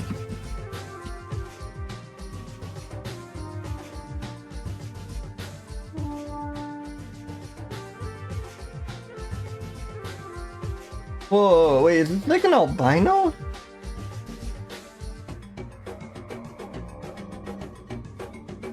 What the hell? Maybe it's an individual of another species with leucism. Yes, leucistic. Leucism is like related to albinism, isn't it? Or is there another word for it? Or a similar condition?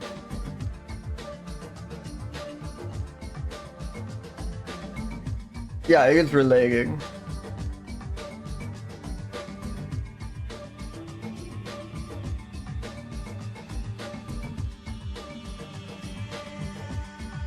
Yeah, albinism is explicitly for melanin, but leucism can affect all.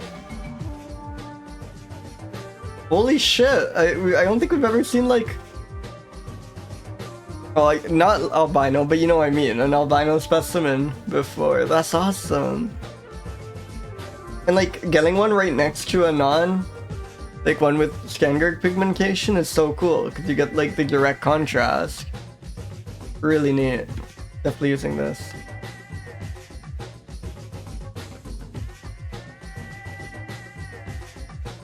Yeah, absolutely.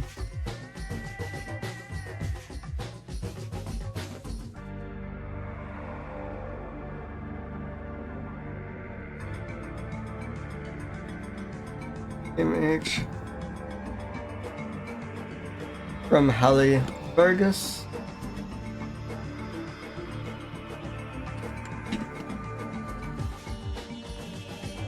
Helios.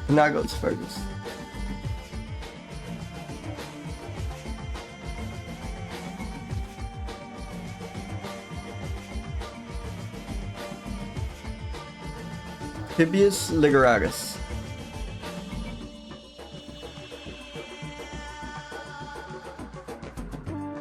Great. We're reading that.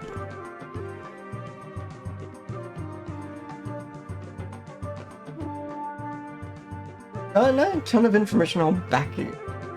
There's like the conservation, lower risk, least concern, abundant in its wide distribution. I think this thing's pretty back.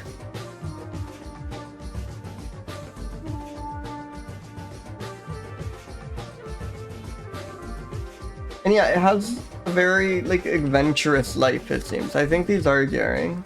They don't strike me as squiggly at all. More daring than brave, I think. But still maybe more brave than average, just from the daringness.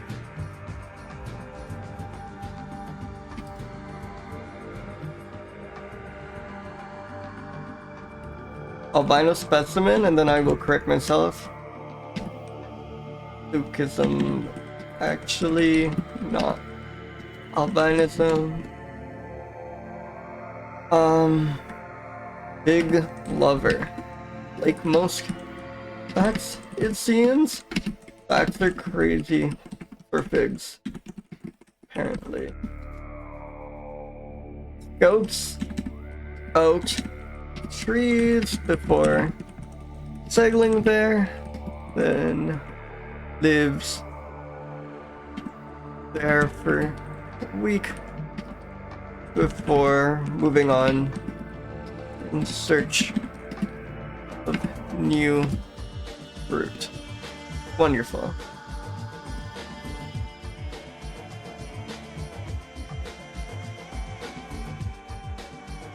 It's been another mammal.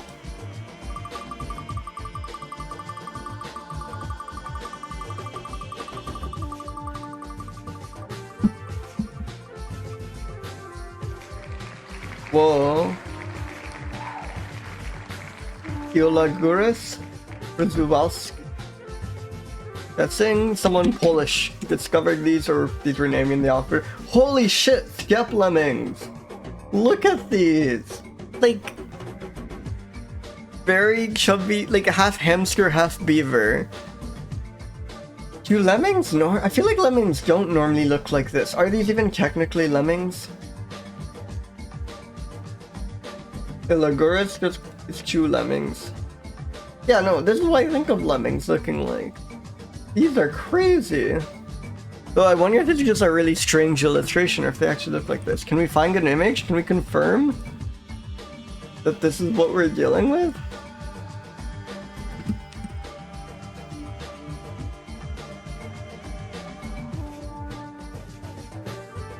No observation, so one identifier. What's the deal with that? I guess someone tagged something as one of these, but then someone else corrected as something else, or was it?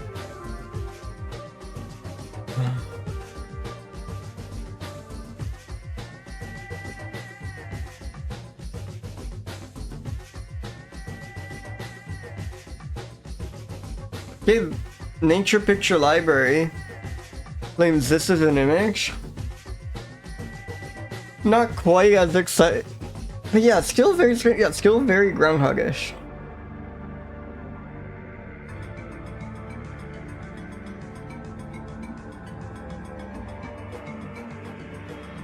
Oh yeah, and like the location is plausible. This seems plausible. I'm going with this. See what we can learn about these.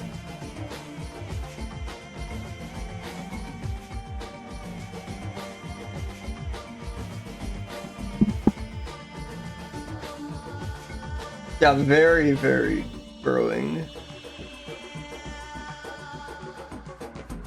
Occupies areas of clay, sandy, gravel, soil, sparse shrubs, grasses. Probably lives in a family group that occupies a single burrow with 1, 2, 3 nest chambers. Love a nest chamber. That sounds so cozy.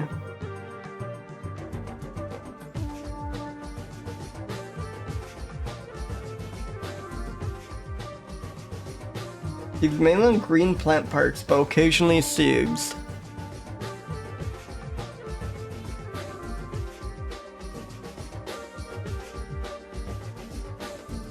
Very distinctive species was incorrectly united with Eolagurus. Look at the shade they're throwing at Corbett. Very distinctive species was incorrectly united. They no sympathy at all for considering this to be the same species.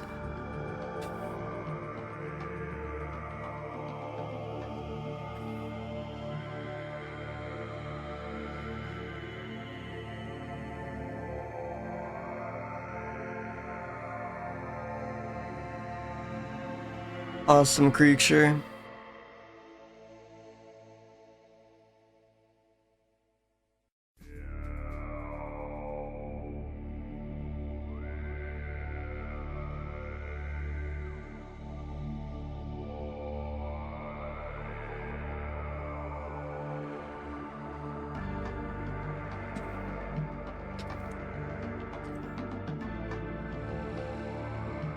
Eolagurus, przewalskii.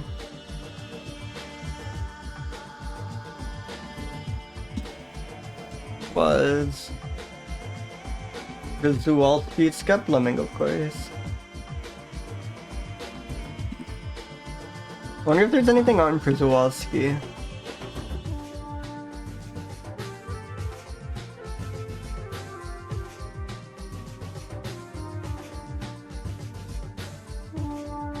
It seems like an ancient name, unlikely.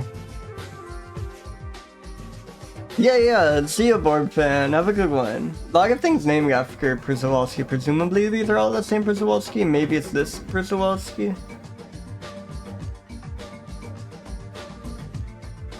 They're huge spoilers, sorry. Here we got an animal. This is a subspecies. Not really a spoiler, we will never roll this.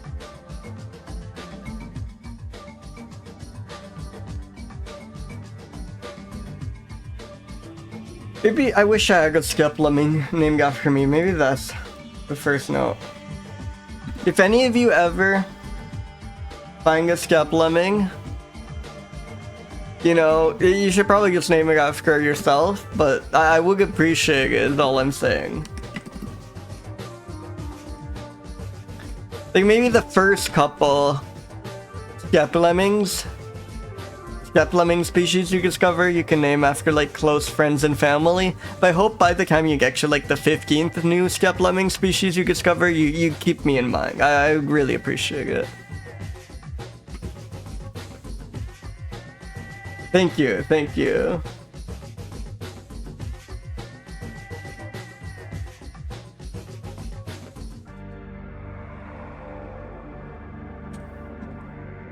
Orbit 1973.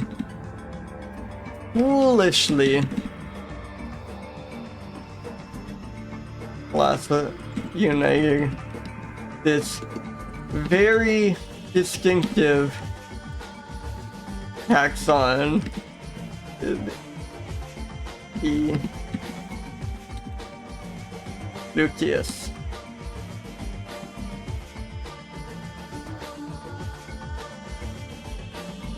Lower risk, least concern. I think these are back enough.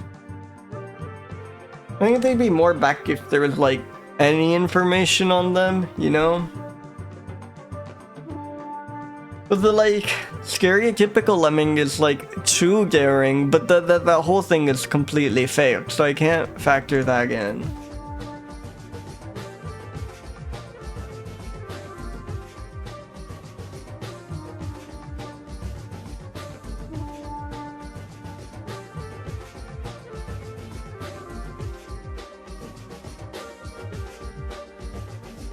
Information.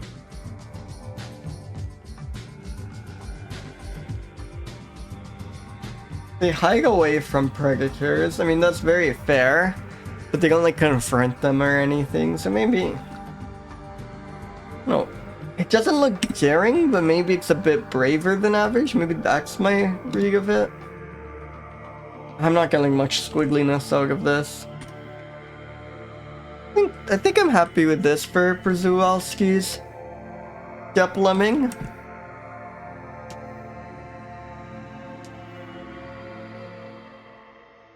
Yeah, I think this is good. Anyways, it looks like an Agatha book should start, so maybe we'll take another quick 4-minute break, and I will see you all back as soon as that's done.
Welcome back, everyone. Welcome, welcome. Let's roll the next mammal.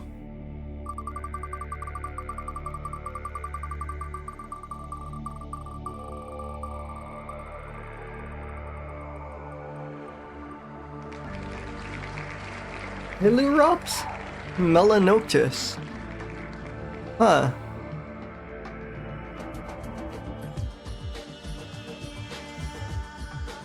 Whoa!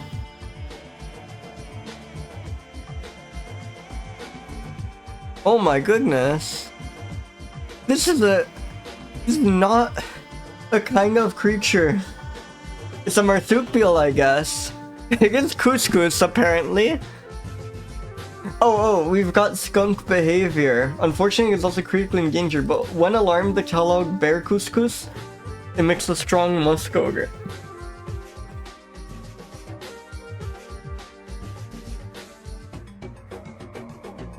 Look at that range, Jesus Christ.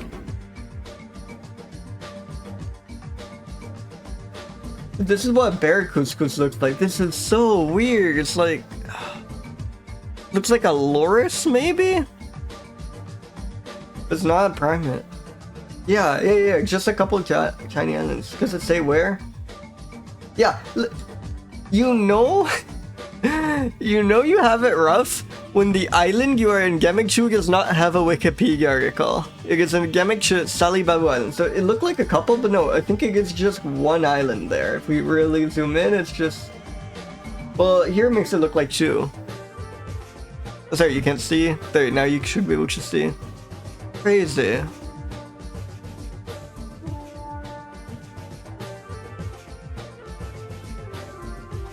Awesome illustration, though. Do you think, like, this is so rare? I doubt it has an iNaturalist page, but such a cool creature, and the fact that it's critically endangered means it must be, like, unlike some obscure rat, a lot of people probably really want to photograph this. Like, I would, if I had a chance to, I'd really... you know, I could totally see someone, like, spending a week-long mission trying to get a photo of this. So I'm a bit hopeful. Yeah, there we go. Look at that. Again, always incredible when you get a role that's like... I had no idea anything remotely like this existed, right? Like, this was not on my radar of real creatures, you know?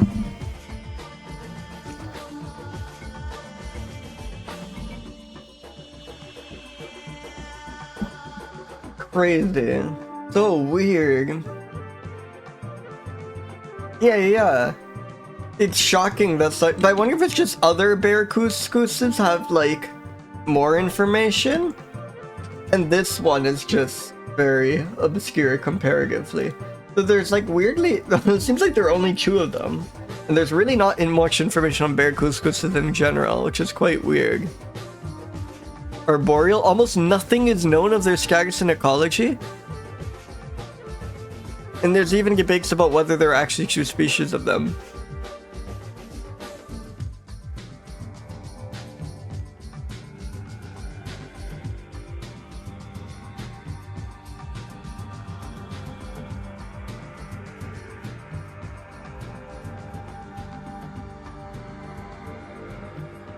Primary form.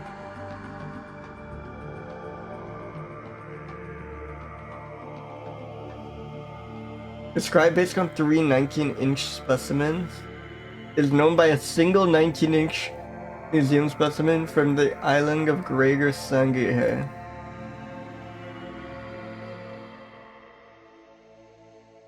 Look at how little there is on this, like, island cluster, let alone the, like, one island in particular. Look how little information Wikipedia has on these. How is this...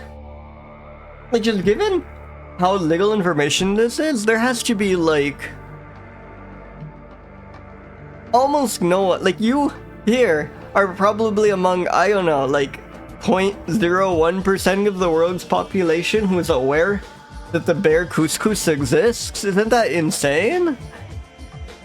Like maybe I'm stretching it. I'm sure it's some, like, this is a weird enough creature, but like, given how little information there is on this, there can't be that many. Yeah, don't you feel like in on some crazy secret?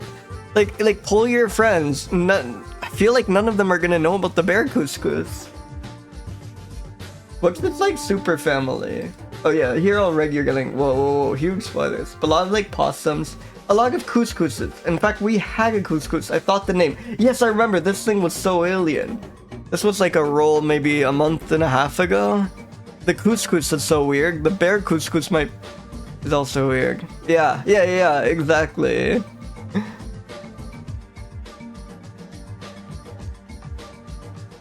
I want to learn more about couscouses. Like, I want to go off script. I want to start reading too much on mammals that haven't been rolled yet, but like I often can't resist. The stream has made me like so curious about so many of these. I will probably go on like a couscous deep dive sometime soon, like off stream, because I am so curious.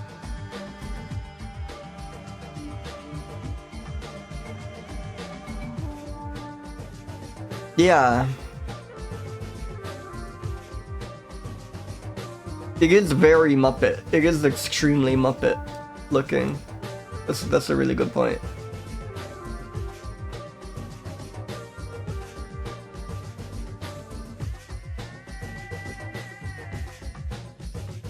So let me paste the species name in chat.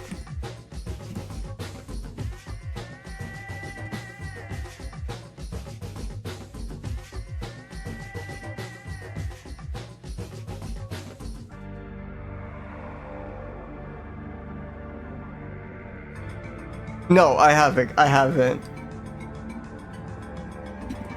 But I'm worried I will eventually stumble on it through accidental means, because I have read it. But I remember you mentioning it, I don't think I remember its name, so maybe we'll still be delightfully surprised by it.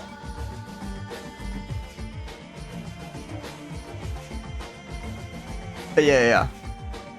I might go on a couscous deep dive, but that will be the limit maker, I think. If someone like name drops, it has to be like at least discovered through the stream naturally. Like if someone name drops a cool mammal, I try not to look it up because I think that's more exciting. But I feel like it's kind of fair game if I like learn a fact from one of my roles and use that to explore more information. It's like a more natural process that way. This thing seems extremely not back, unfortunately. Like, it is almost gone. It is very over, unfortunately. Hopefully that changes. I can't believe there isn't more information on, like, conservation efforts for this thing. How are you not, like, doing everything you can to, like, make sure this thing survives?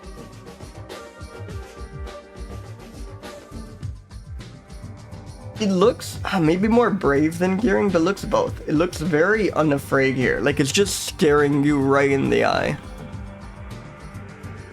Like too curious to be scared. White, kind of squiggly. Like again, just alien nature makes it a bit squiggly. Yeah, I think even more brave than it is scary. We are now among the chosen few. Should be aware they're couscouses.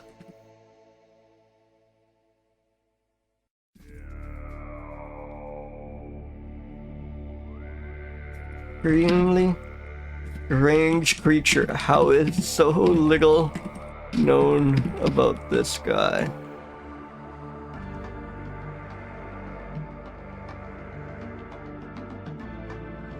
Going to go on a couscous deep dive after this stream. Thank you. Make sure, yeah, we need to raise bear couscous awareness. I'm gonna become the like most adamant bear couscous conservation activist. Are there like, is there a, like, are there news articles about the bear couscous? It's so weird. Oh, there is a, okay, let's quick. This might be on it, it's probably on its cousin, the Sualuesi bear couscous, but they're apparently almost identical.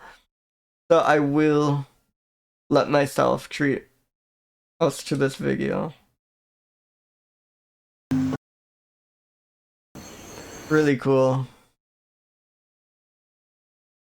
Here's the link to the full video if anyone wants to check it out. That is... Your couscous, wogifying.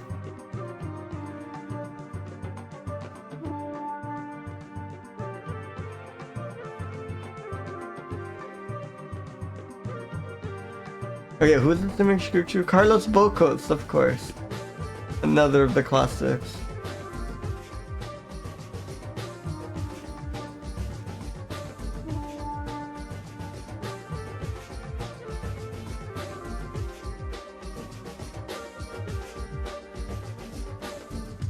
Alright, let's spin another mammal. That was an awesome roll. Really good rolls today.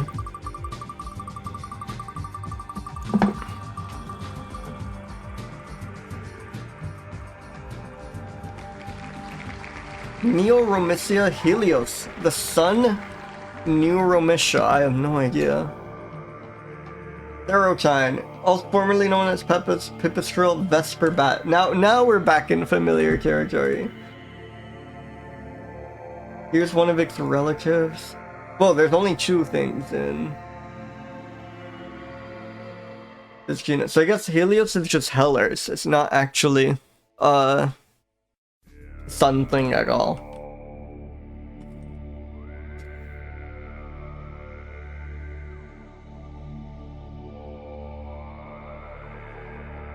Oh, it seems like they might have it under Pipistrellus. Or maybe Afronicteris? That's what, again, lot of confusion over what genus this creature belongs to.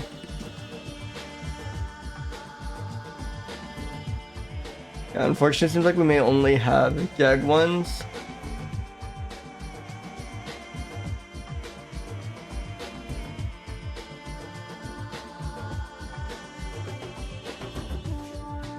From the Smithsonian.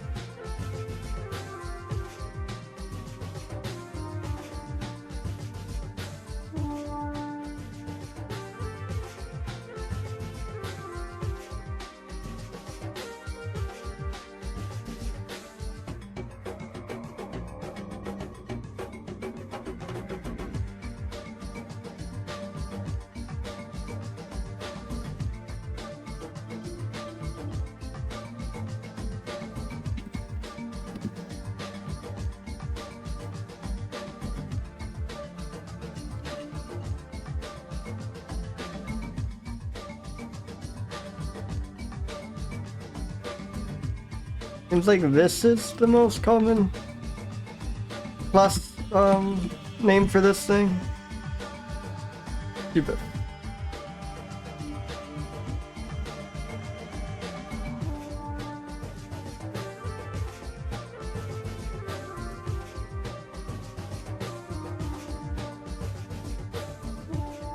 Roost by gate intermittently during the night between overlapping vertically hanging fronds of wild date palms. That is so specific.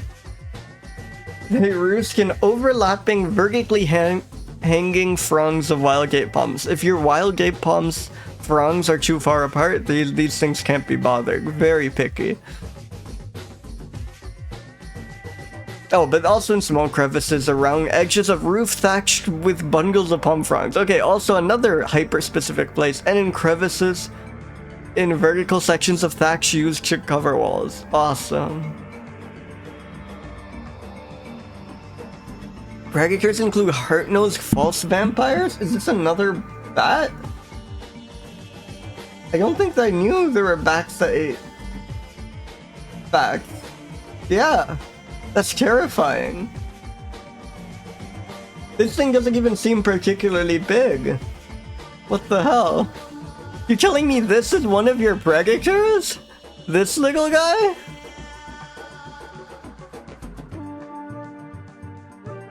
Right?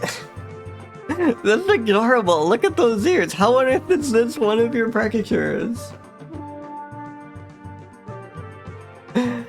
Yeah. Yeah, exactly, creature. Exactly that combination of emotes.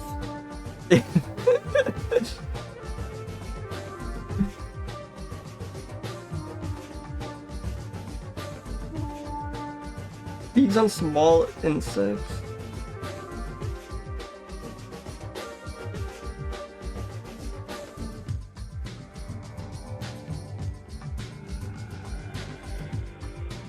Yeah, okay, not a ton of information on these.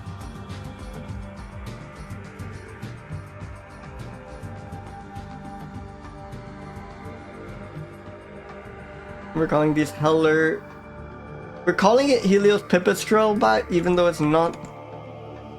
Oh right, yeah, even though it's not helios's.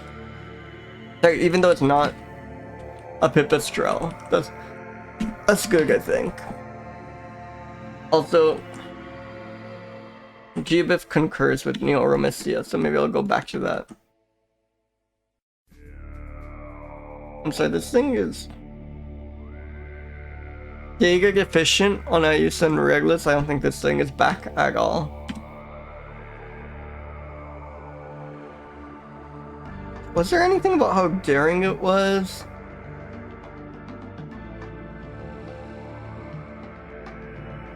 Oh, I feel something. If those tiny backs are preying on you, that has to keep you in check. I think they're not daring and even less brave. I think that's just so pathetic. Not very squiggly either. I think it's gonna be a very low score.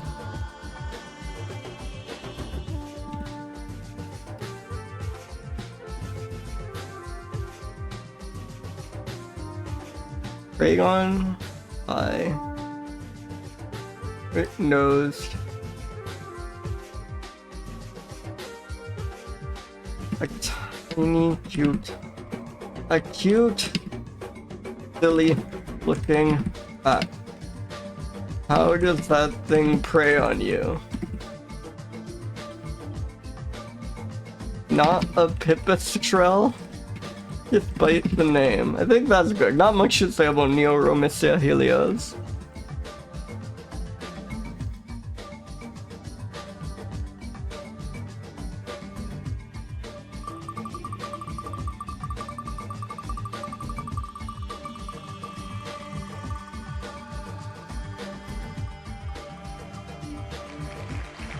Galarella sanguinea. Sanguinea blood is just another vampire.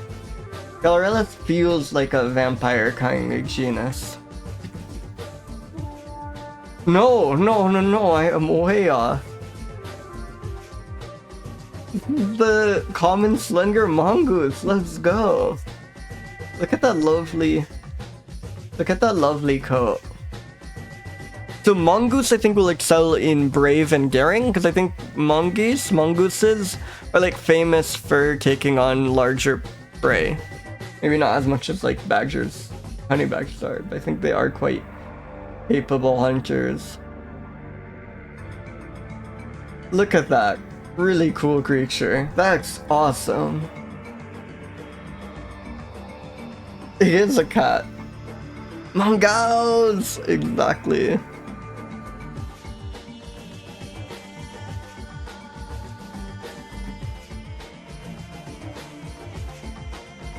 Oh, they live in hollow logs. That's lovely. Mostly bugs, fossil lizards, rodents, snakes, birds, amphibians, and occasional fruit. Not as impressive of a diet as I was hoping. Does occasionally kill domestic poultry and a potential rabies vector. That adds to the daringness. That's like breaking into farms and eating the chicken. I think for a carnivore, mostly eating bugs does cut into your daring score too.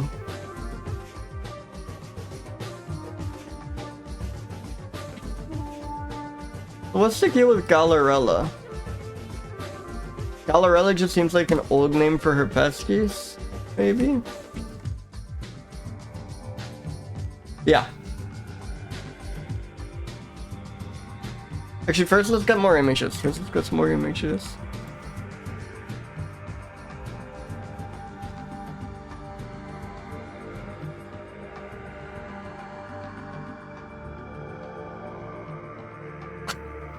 Look at it screaming at the seagull. Look at this confrontation.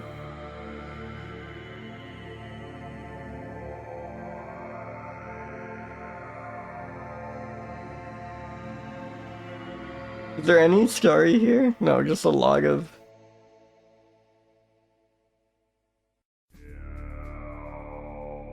Yeah, this does add to its brave and daring score, I have to admit. This is such a funny image.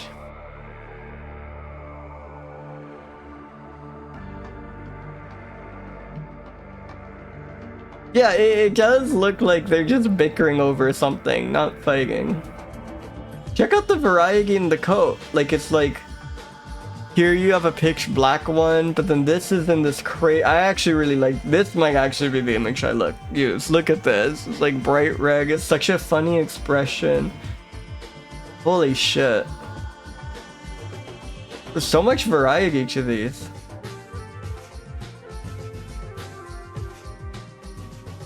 Okay, this is it feeding on carrion. And maybe I won't like click it, because well, I'll just see if it is at all disturbing. I mean, it's natural and there's no like blood or interiors, but it's very clearly the antelope is messed up. So, I mean, you can see what's going on from here. This is definitely eating carrion, but it does look like it somehow managed to take down this antelope itself, which is another really good image here. Mongooses just make the best expressions. They always just look like such little rascals. I love them. I was like screaming or making funny faces like this one. Look at this very blurry image of one jumping.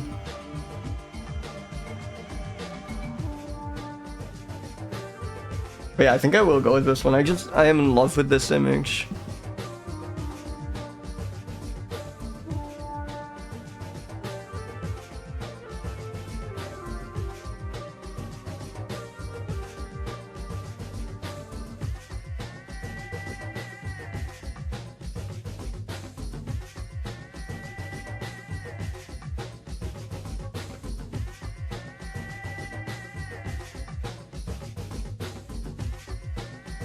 Which is by Jeerd.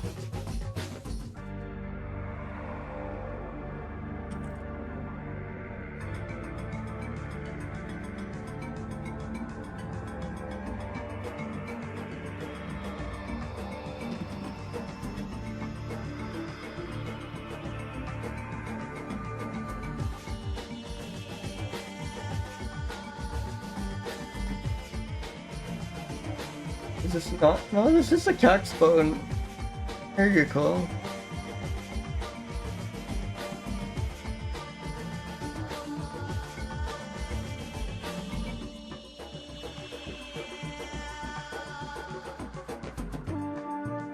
Oh, here we go. Common variety of habitats, mostly arid and sub-arid areas. Absent from true deserts. Usually absent from forests. No significant threats known. That may help. Bigger climber than most mongooses. Large...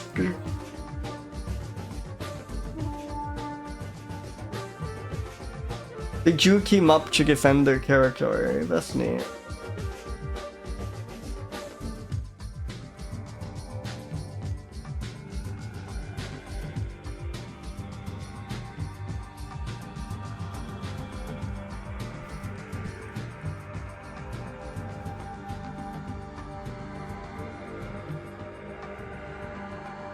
%73% insects, 27% lizards in Botswana. And 25% murids. Wait, this does not add up unless some of these lizards are also mice.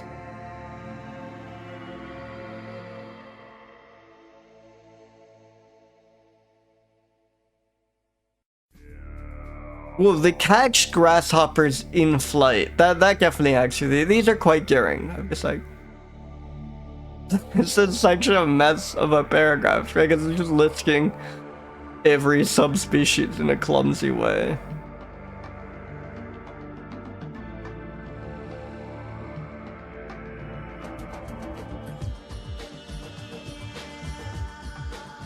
Common, slender. mongoose. I'm gonna start with the notes before I forget them. We'll go back to the score.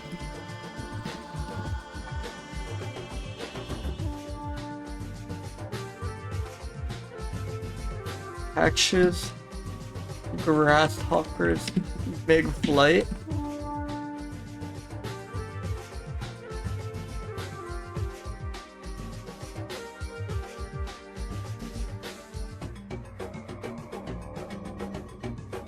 A large and variable number of subspecies have been described, mostly on the basis of unreliable characters. What do they mean by, I guess, characteristics?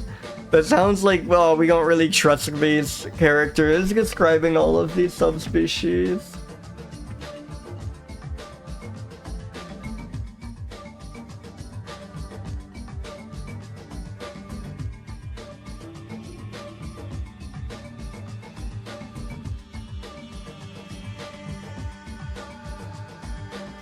So how?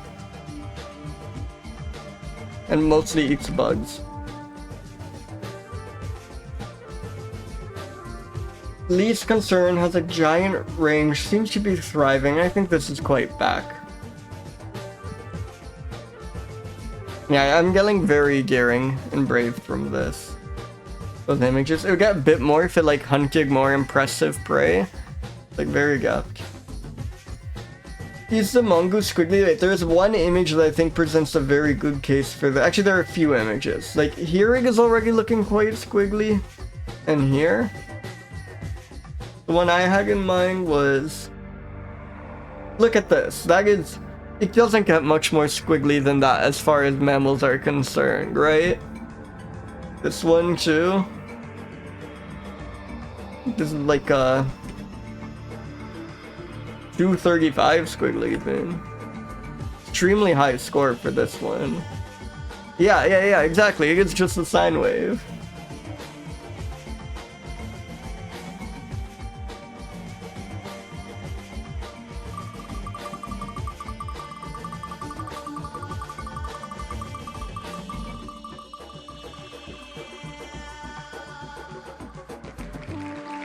Coendou prehensilis. I wonder if that means it's a prehensile tail. It'd be crazy if it didn't. It's something else. Oh my god. Look at that. Porcupines? I think it's rare that you see an accurate depiction of a porcupine because they have like, whenever I see one, it's like they have the strangest faces in the world. Holy shit. Look at those quills though, the like salt and pepper look it has going for it is sublime. Crazy rolls to get. Yeah, that's the tail, alright. It does look regal, it looks like so luxurious, like it looks very impressive look to it. The tail is prehensile, thank god. Shy nocturnal, so that might hurt Ix. Brave score. Oh, but it will defend itself ferociously if attacked. So I think this means it's not daring, but it is brave. I think we have found zeroed in on the exact distinction. I know. It seems like almost a waste that that's the one part of its body that isn't incredibly sharp. It'd be so scary if it could just like whip that thing around and it was just as prickly as the rest of it. If caught, it rolls into a ball. See, that seems very cowardly, but that's just a smart move when this is your body plan, right? Like that's just the ultimate defense. What is someone gonna do against this thing in a sphere? God, I need more images of this. This is such a cool creature. Holy shit. Look at that.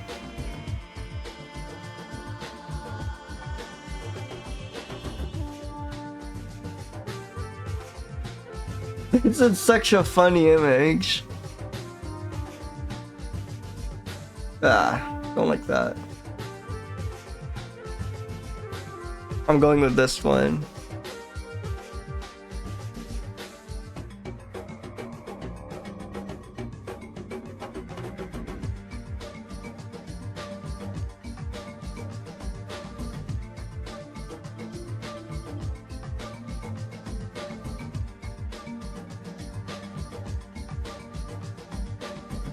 I wish, like, I get that's like educational and so on.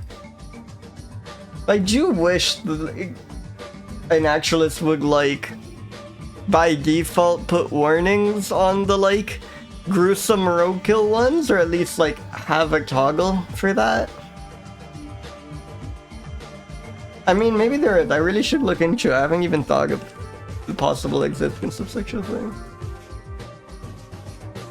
Because, like, I'm happy with a lot of these, the way this stream is set up. And I guess it's just part of nature, but I wish there was, like, a bit less occasional bursts of, like, gruesome content on screen, even if I do try my best to keep them brief, yeah.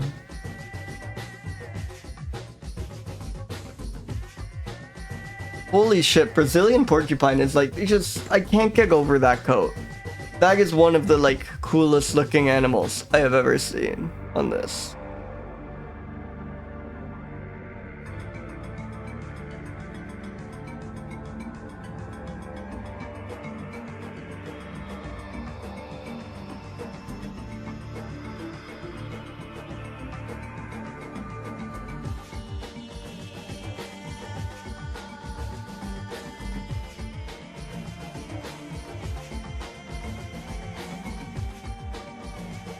Yeah, it does seem like a kind of unbeatable strategy. It's shocking to me that there aren't more porcupines or armored creatures out there. So many mammals just seem so eggable, so easy for a hawk to just...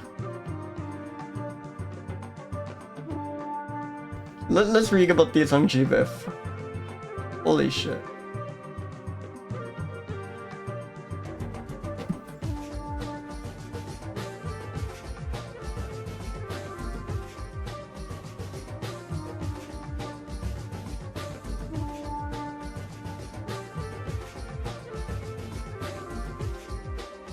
They're often immobile and difficult to shot. They're surprisingly agile and climb quickly. That's delightful.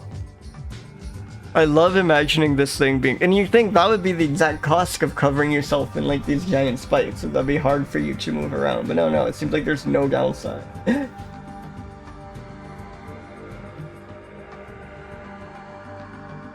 Social calls include whistles and a long, low amplitude moaning cry.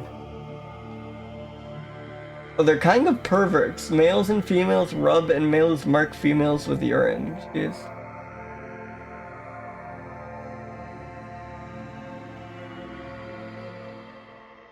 Salt and pepper in appearance.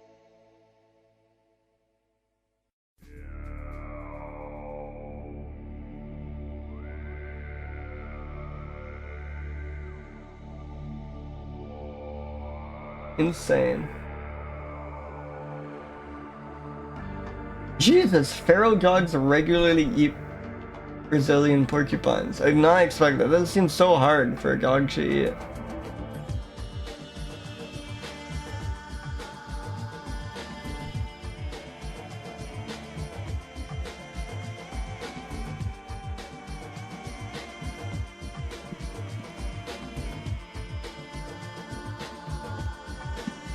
Yeah, they must. I guess dogs are very smart, so it kind of makes sense that they'd be the one who had figured it out.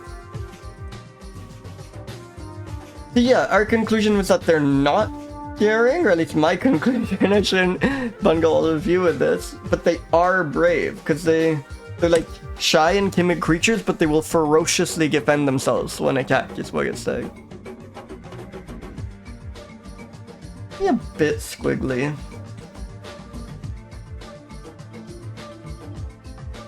I mean, they have a quite wonderful back, and they are least concerned. I think these are back.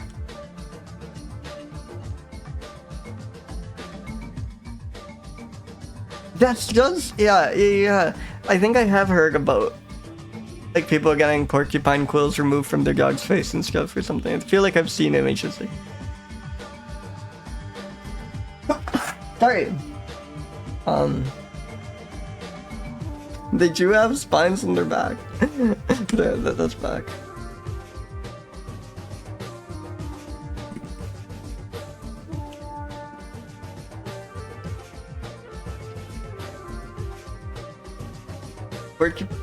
You can't really see it in this image, but porcupines have such strange faces, and I feel that's not emphasized enough.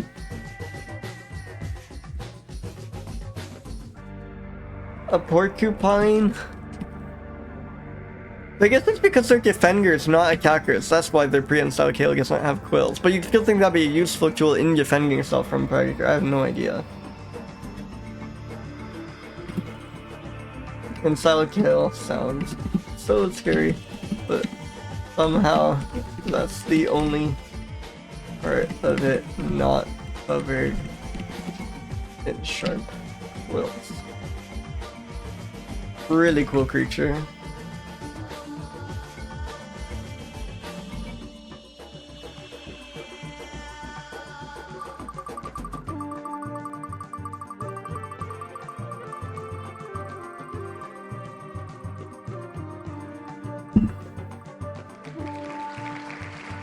Mephitis macroura. Oh my god, what are these rolls you gave?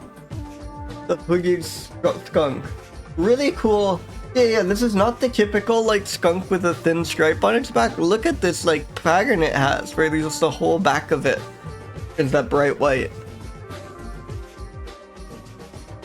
Much softer coat of fur than the striped skunk.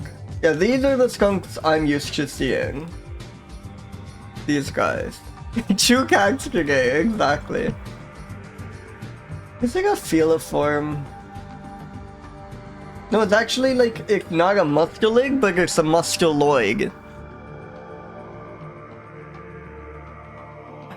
I have no idea. It's definitely cat in energy though. It loves a prickly pear. Cannot blame it. Those are delicious. This is so, we keep seeing behavior of musculids and related creatures where they'll take something and throw it between their legs to break it. Like here they're breaking bird eggs by throwing it between their hind legs. But I swear this is like the third time we've heard about a musculoid like chucking, like snapping something under its legs like a quarterback. Like a weirdly common behavior. I guess they are kind of built like little catapults. Eager of garbage. So I guess this is like a much more familiar one, potentially if you're in Mexico.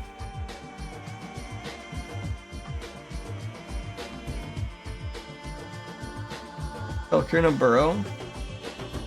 Very abundant in Mexico and can live in human suburban areas. So I think anything that like thrives in cities is extremely back, right? Like that definitely helps its back score. Also very cool back.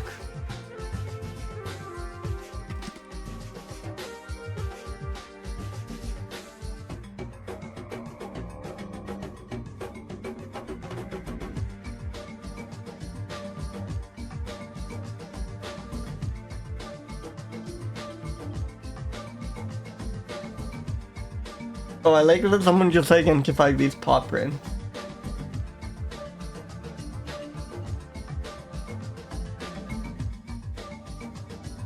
That thing is so cute. It's so strange looking. I think I like the Wikipedia one a lot. Even if it's kind of low resolution. I mean, it'll be low resolution. Musculoids does sound like Iggy's arcade game or something.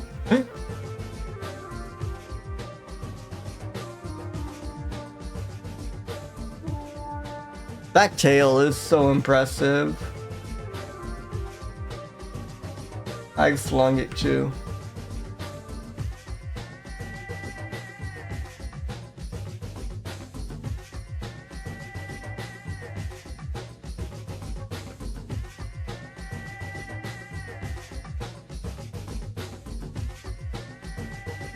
Whoa, huge range in size. Like in southern Mexico, at the southernmost parts of its range, it's like 50% smaller than the northernmost part of its range.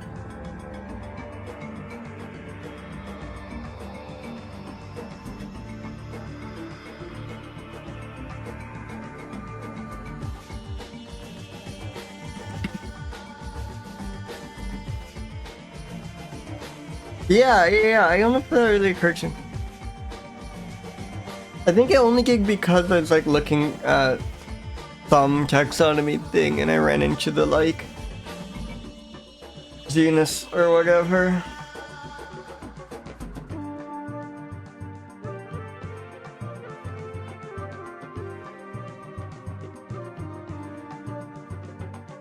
How many are there? Slight spoilers. Curious. No, those are the only two. Oh my god. The other skunk. This is half of skunks. There's the other skunk from my point of view. Maybe this is the skunk from your point of view.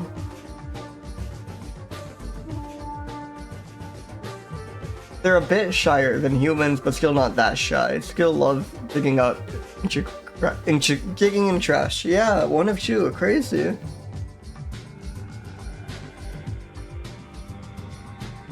Moves forward slowly, snuffling amongst trees and pouncing on grasshoppers and beetles. Snuffling is a beautiful verb to use here. To be honest, before anything else, I need to add the note, snuffles among leaves.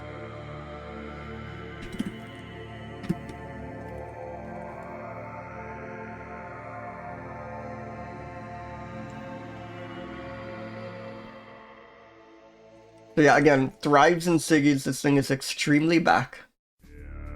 And also very daring. Maybe a bit less brave. Like, I'm just thinking anything that like ventures this close to humans feels quite daring.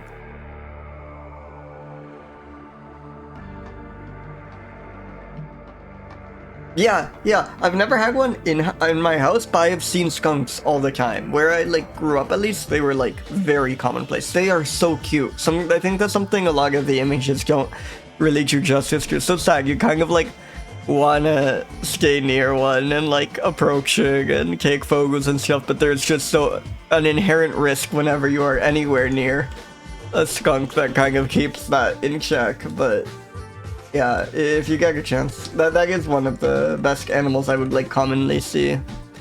Raccoons as well, both very cute. The other skunk. This is half of skunks. A bit shyer than the striped skunk I'm familiar with. Oh, indoor skunks. Oh, I see what you're saying. They like people adopt skunks? Like that's a pet? That's not okay. That guy I've never seen. Crazy. No, it's different. The north ones are twice as big as the southernmost ones.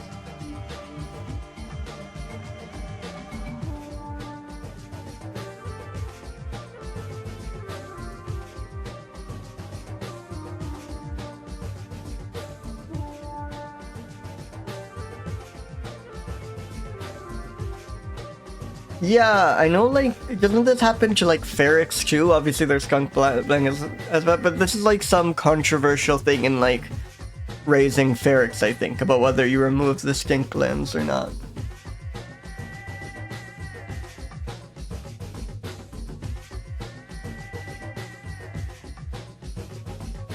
Great roll.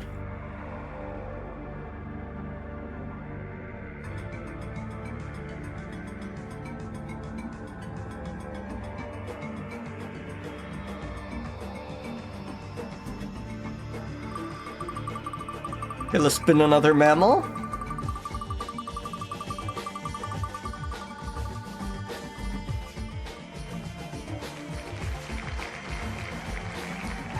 Dendromus mystacalis? The mystical Dendromus? The chestnut climbing mouse, rather. Very cute, very little. Dry savanna and moist savanna.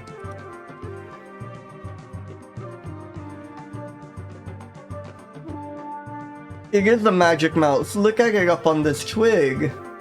This adds to his bravery score.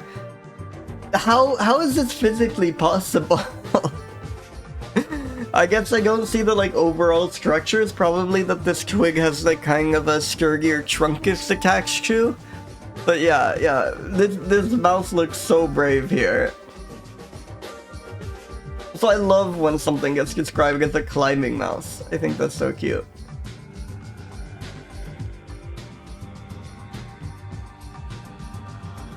I think that's both very brave and very daring of it. And we are all very proud of it.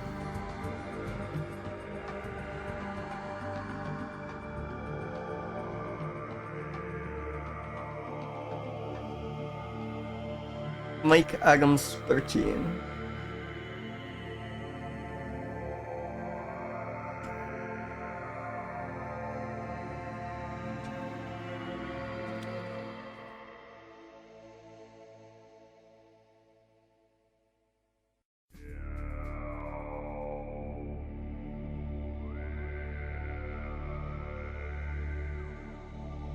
Oh, we have it on a scamp?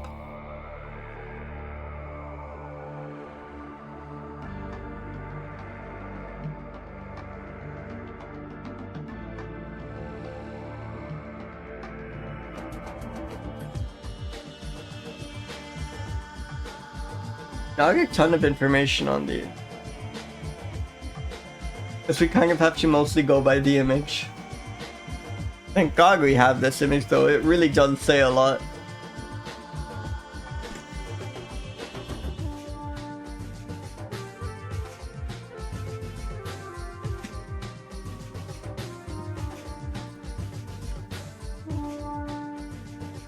Least concern. Found all over the place. I think this thing is back. This might end up with like a stupidly high score. I should rate it good. It's not like crazy back, but yeah, very daring. Look at it. Look at it. And even braver, maybe. Not particularly squiggly, but not squiggly. Maybe like around here seems good. Maybe a 90. Nah, that's too high. I think like an 80 squiggly is good.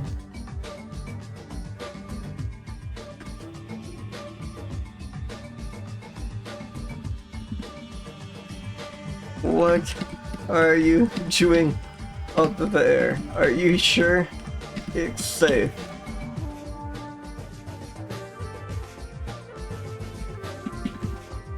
Awesome photo. I think that's good. I think that's all I have to say about the chestnut climbing mouse.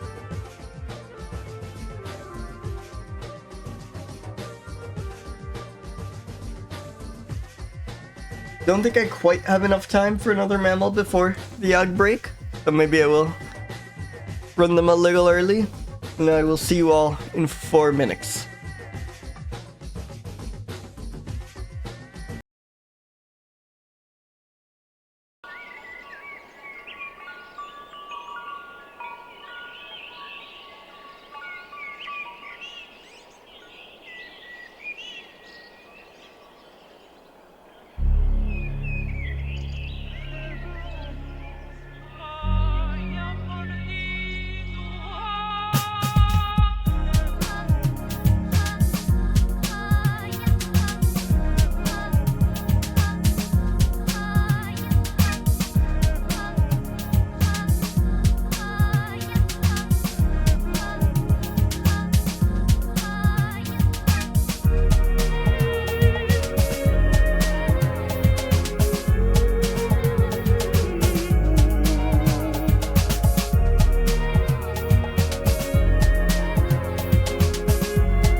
Welcome back, everyone. Welcome, welcome.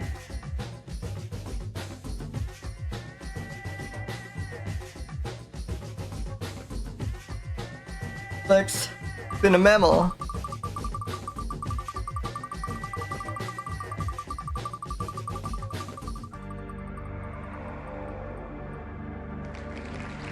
Macalaga grangus, fun name. Love when something is described as being grand. The giant tree rat, oh god.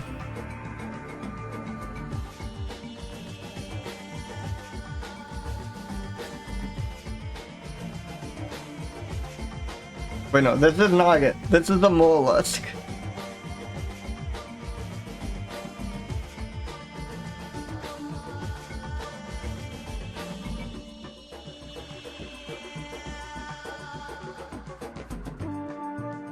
They have like a Pseudomys grangus. Holy shit. That is a strange. I feel the name is really bad PR.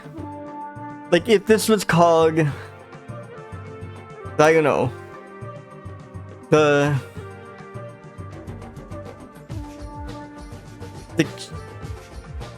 soft furred quackwall or something. I would be so much more appealing than just being called the tree rat. This is so naga rat. This deserves to be its own cute. You are a grand dragon, yes. This deserves to be like, this deserves a more flattering name than tree rat, than giant tree rat, you know?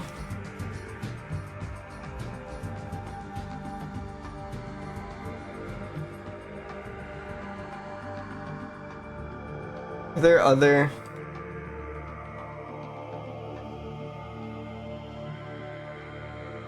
There are more images.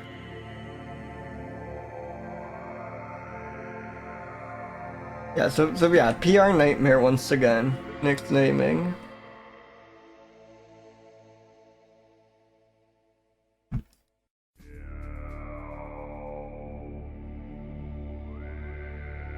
Where are the other...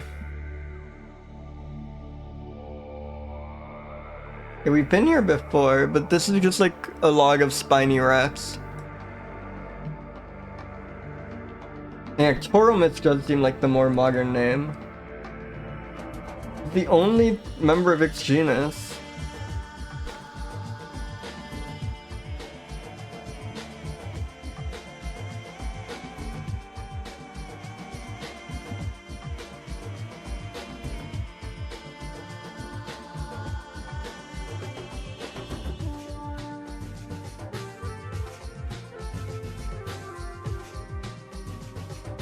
Reporting to eat leaves? Additional Duggies needed. No specific area for body weight. Wait, let me uncrop that. Reportedly nocturnal. Very little information.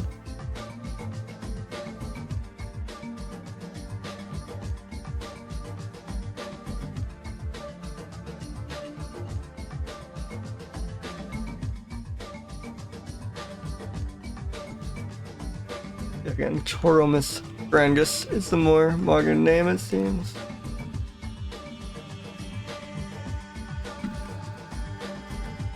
Is there like any behavioral information? Do they eat leaves?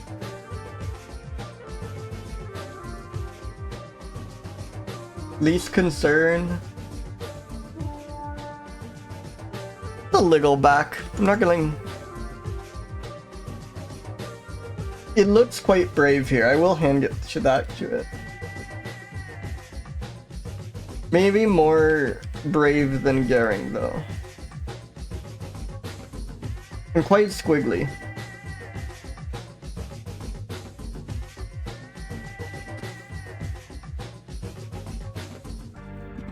Such an unfair name.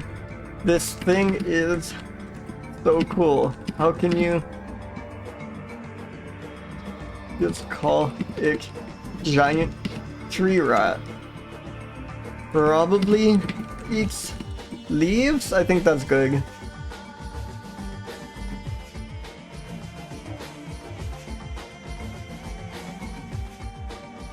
Okay, let's spin another mammal.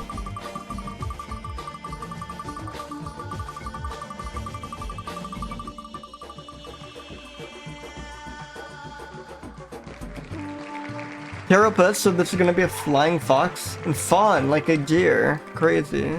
Or just like animal fauna? Who knows? The Nicobar flying fox. Again, tiny range.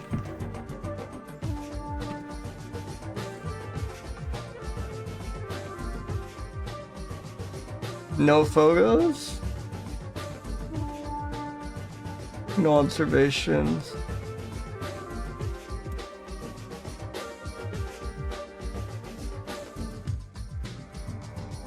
We have a skull.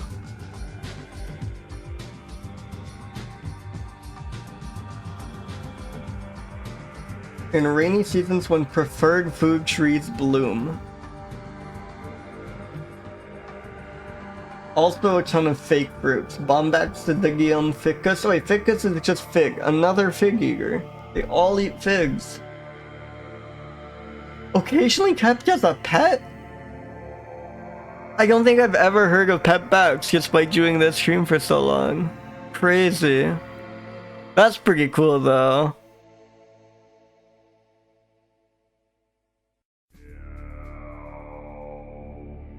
There's 159 here.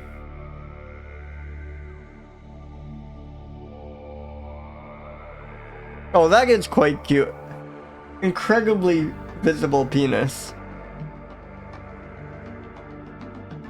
Like this is a doggy. Like look at that face. That's a dog.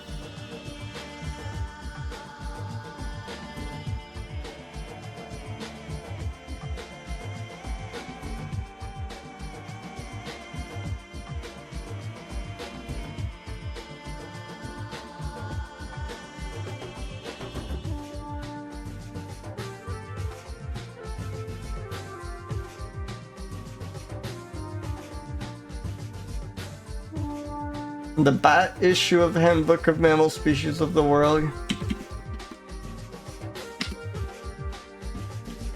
Unfortunately, has like a illustrations split between like 7 different people. So I have no way of knowing. I think who this illustration's by, at least without spending 1,000 euros on the book itself.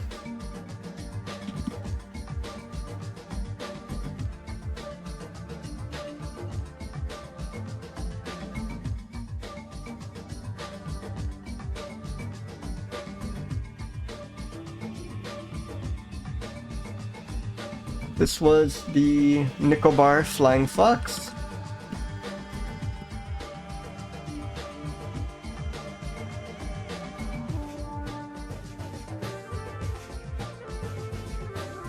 Endangered, tiny range, gettingly hit by forest clearings. I think this is unfortunately very much not back. Nor does it seem... And it seems medium daring. More brave than daring. It doesn't look like a risk taker. Not squiggly though.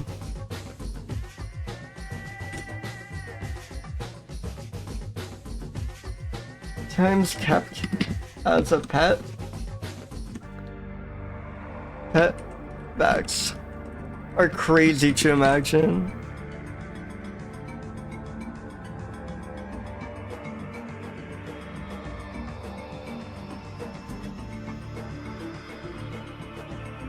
Okay, let's spin. This is Mammal 20. I think I might end it soon to fix a good one. One end on a high note. Hemiops. Oh, maritime sounds extremely promising. Wait, the maritime? Oh, I guess just near water. Striped squirrel. That is not what I expected. Also known as the eastern striped squirrel.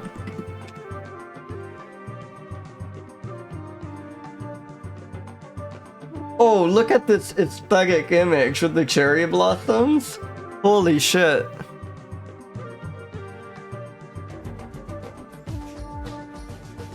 It gets a cellular. Also, wait, just look at it curl up into a ball like this. Holy. So good. So cute. Nautical squirrel. I love how many incredibly picturesque images there are of it eating like these brightly colored flowers. Love this critter.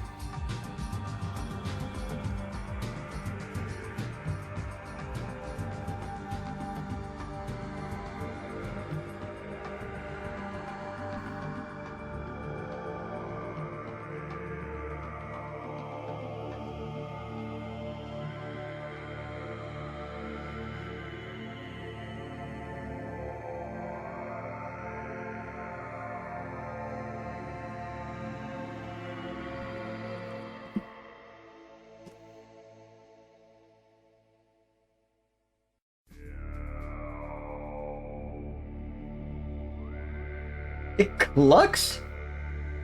Its vocalization is described as a cluck or a short chirp. Loves ginger flowers. Now, all throughout China, Vietnam, Taiwan. Nectar thief of ginger flowers. Nectar thief is a really good descriptor. That makes it sound brave. Like, not that nectar is particularly threatening, but it makes it sound like it's going on these adventures. Maybe daring is a better word. I actually think a nectar thief sounds much more daring than it sounds brave.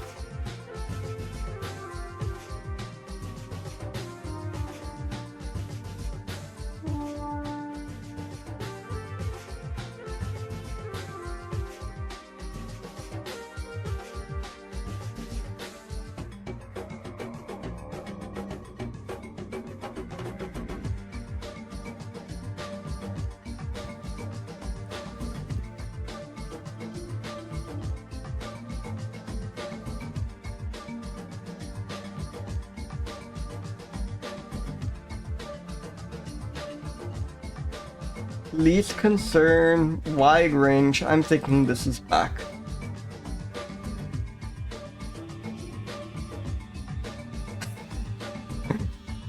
It would.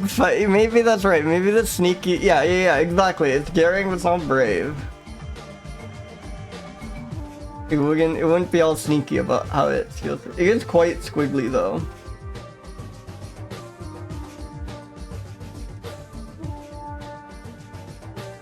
Nectar thief.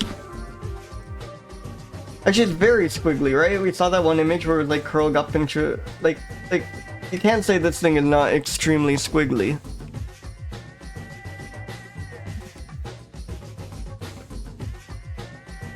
Very picturesque creature. Curled up, all circle-like.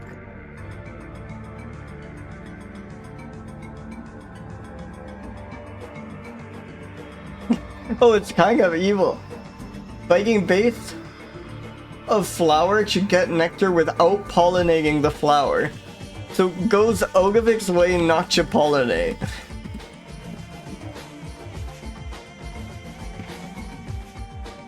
Kinda messed up.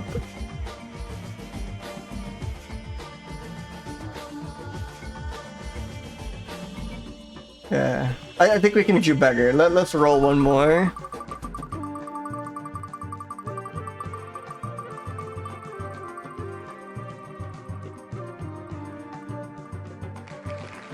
Pseudomys foray? Tor's cave rat extinct. Moment of silence for Tor's cave rat.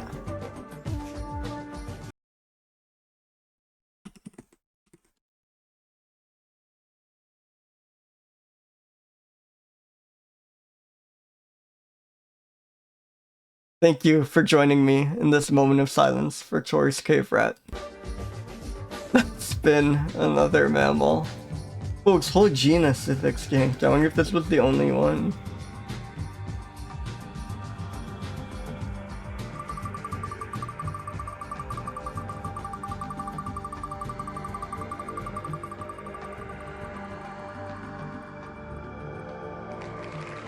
Whoa! Hesperoptenus gaskelli.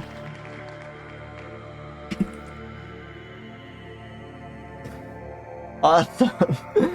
Gaskell's false cerokine is a species of vesper bat only found in like these 3 tiny sites. Gig efficient classification. This is a fake animal. This is a fake animal. This is not. I don't know why we've been looking at it actually. 0 chance. There is an image of this thing.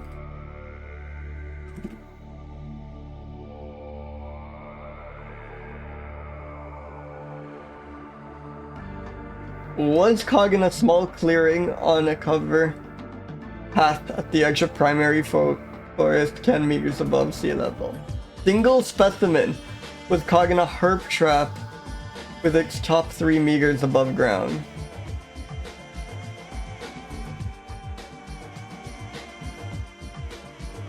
Single specimen. Just like one spreadsheet acknowledging that they caught one of these. It's so fake. So page 1, so image 161 apparently.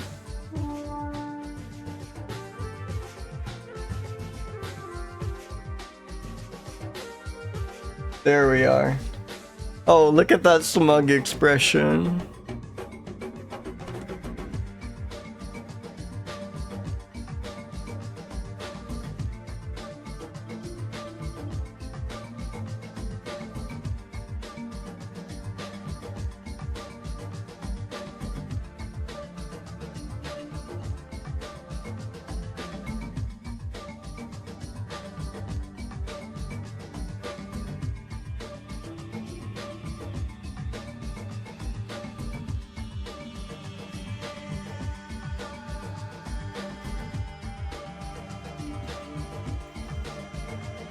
Gaskell's false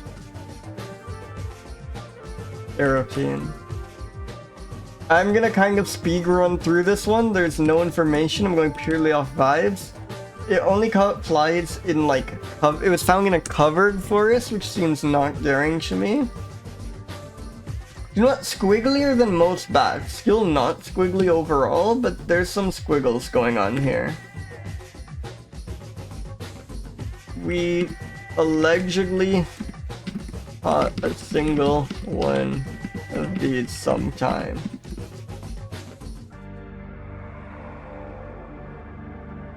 Fake creature.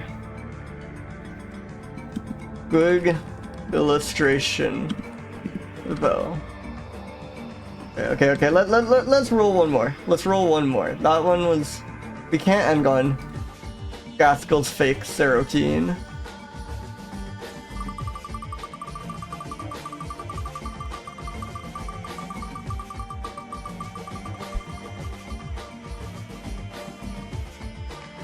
Halither's leucippe. This sounds like it could be cool. Oh my god. Look at that. Holy shit, what the colors here? I mean, maybe the illustration's kind of playing things up a bit. God, a marmoset rules. I love a marmoset. Incredibly obscure despite being least concerned and really interesting looking, which is kind of weird. It might just be like in dense jungle.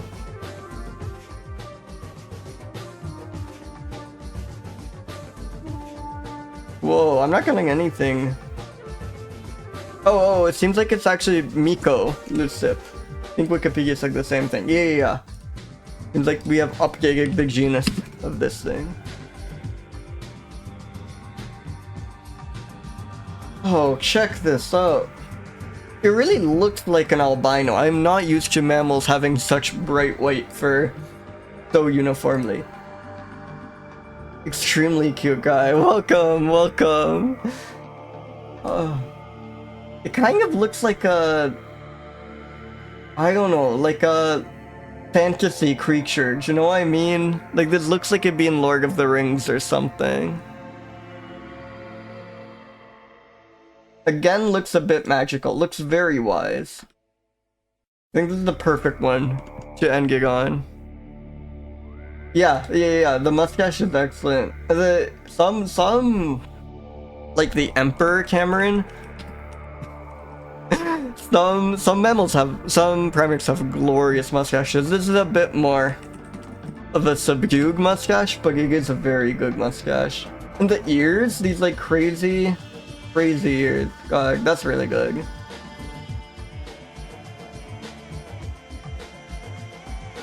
That is an extremely good roll. You know what it kind of reminds me of? What's the thing from Neverending Story? I'm gonna like search this and it's gonna look nothing like this, but I don't know, am I crazy? I am kind of crazy. Look at this closer, this doesn't make any sense. But you know, there's some vague similarity there. They're both just like these strange looking albino creatures.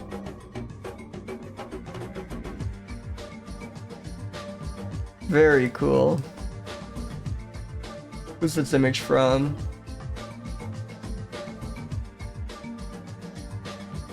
Was the Artibeus?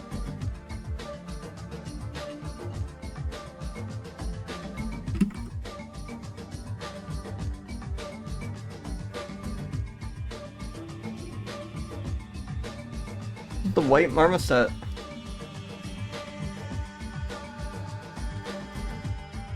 It almost doesn't look like a monkey to me. I keep harping on this, but it just looks so strange.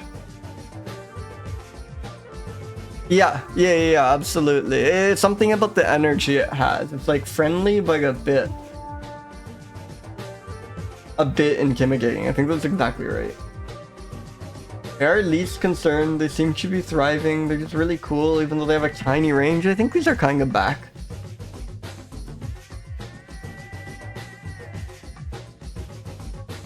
What does the GBF have to say about these?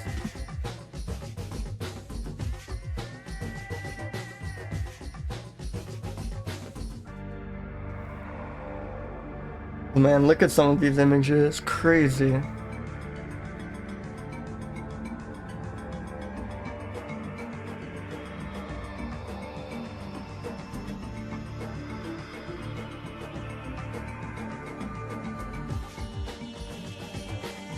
Eat small fruits, nectar, gums, and small animal prey. Not much info on these, which is crazy to me.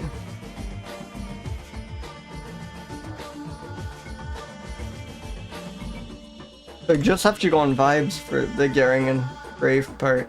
But it does look kind of daring and really quite brave. It just has no fear in its eyes that stares directly into the camera, I think, is what's doing it for me. You know, it's kind of squiggly.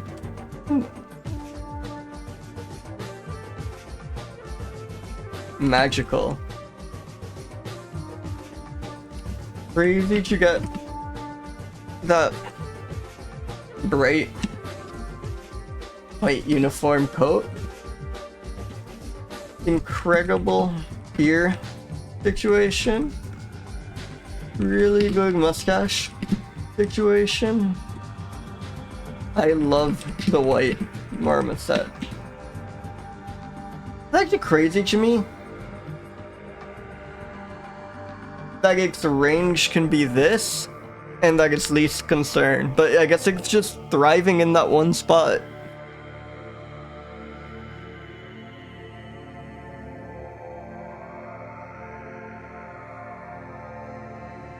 Alright, I think I will call things here. We just quickly find someone to raid. Thank you all so much for coming by. This was lovely.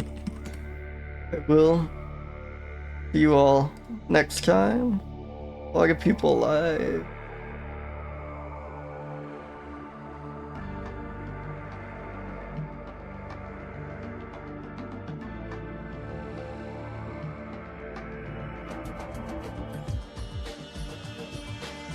Did I ring?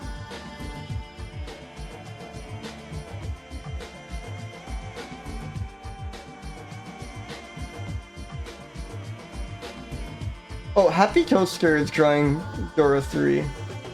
I like Happy Toaster's art a lot. Let's rate Happy Toaster.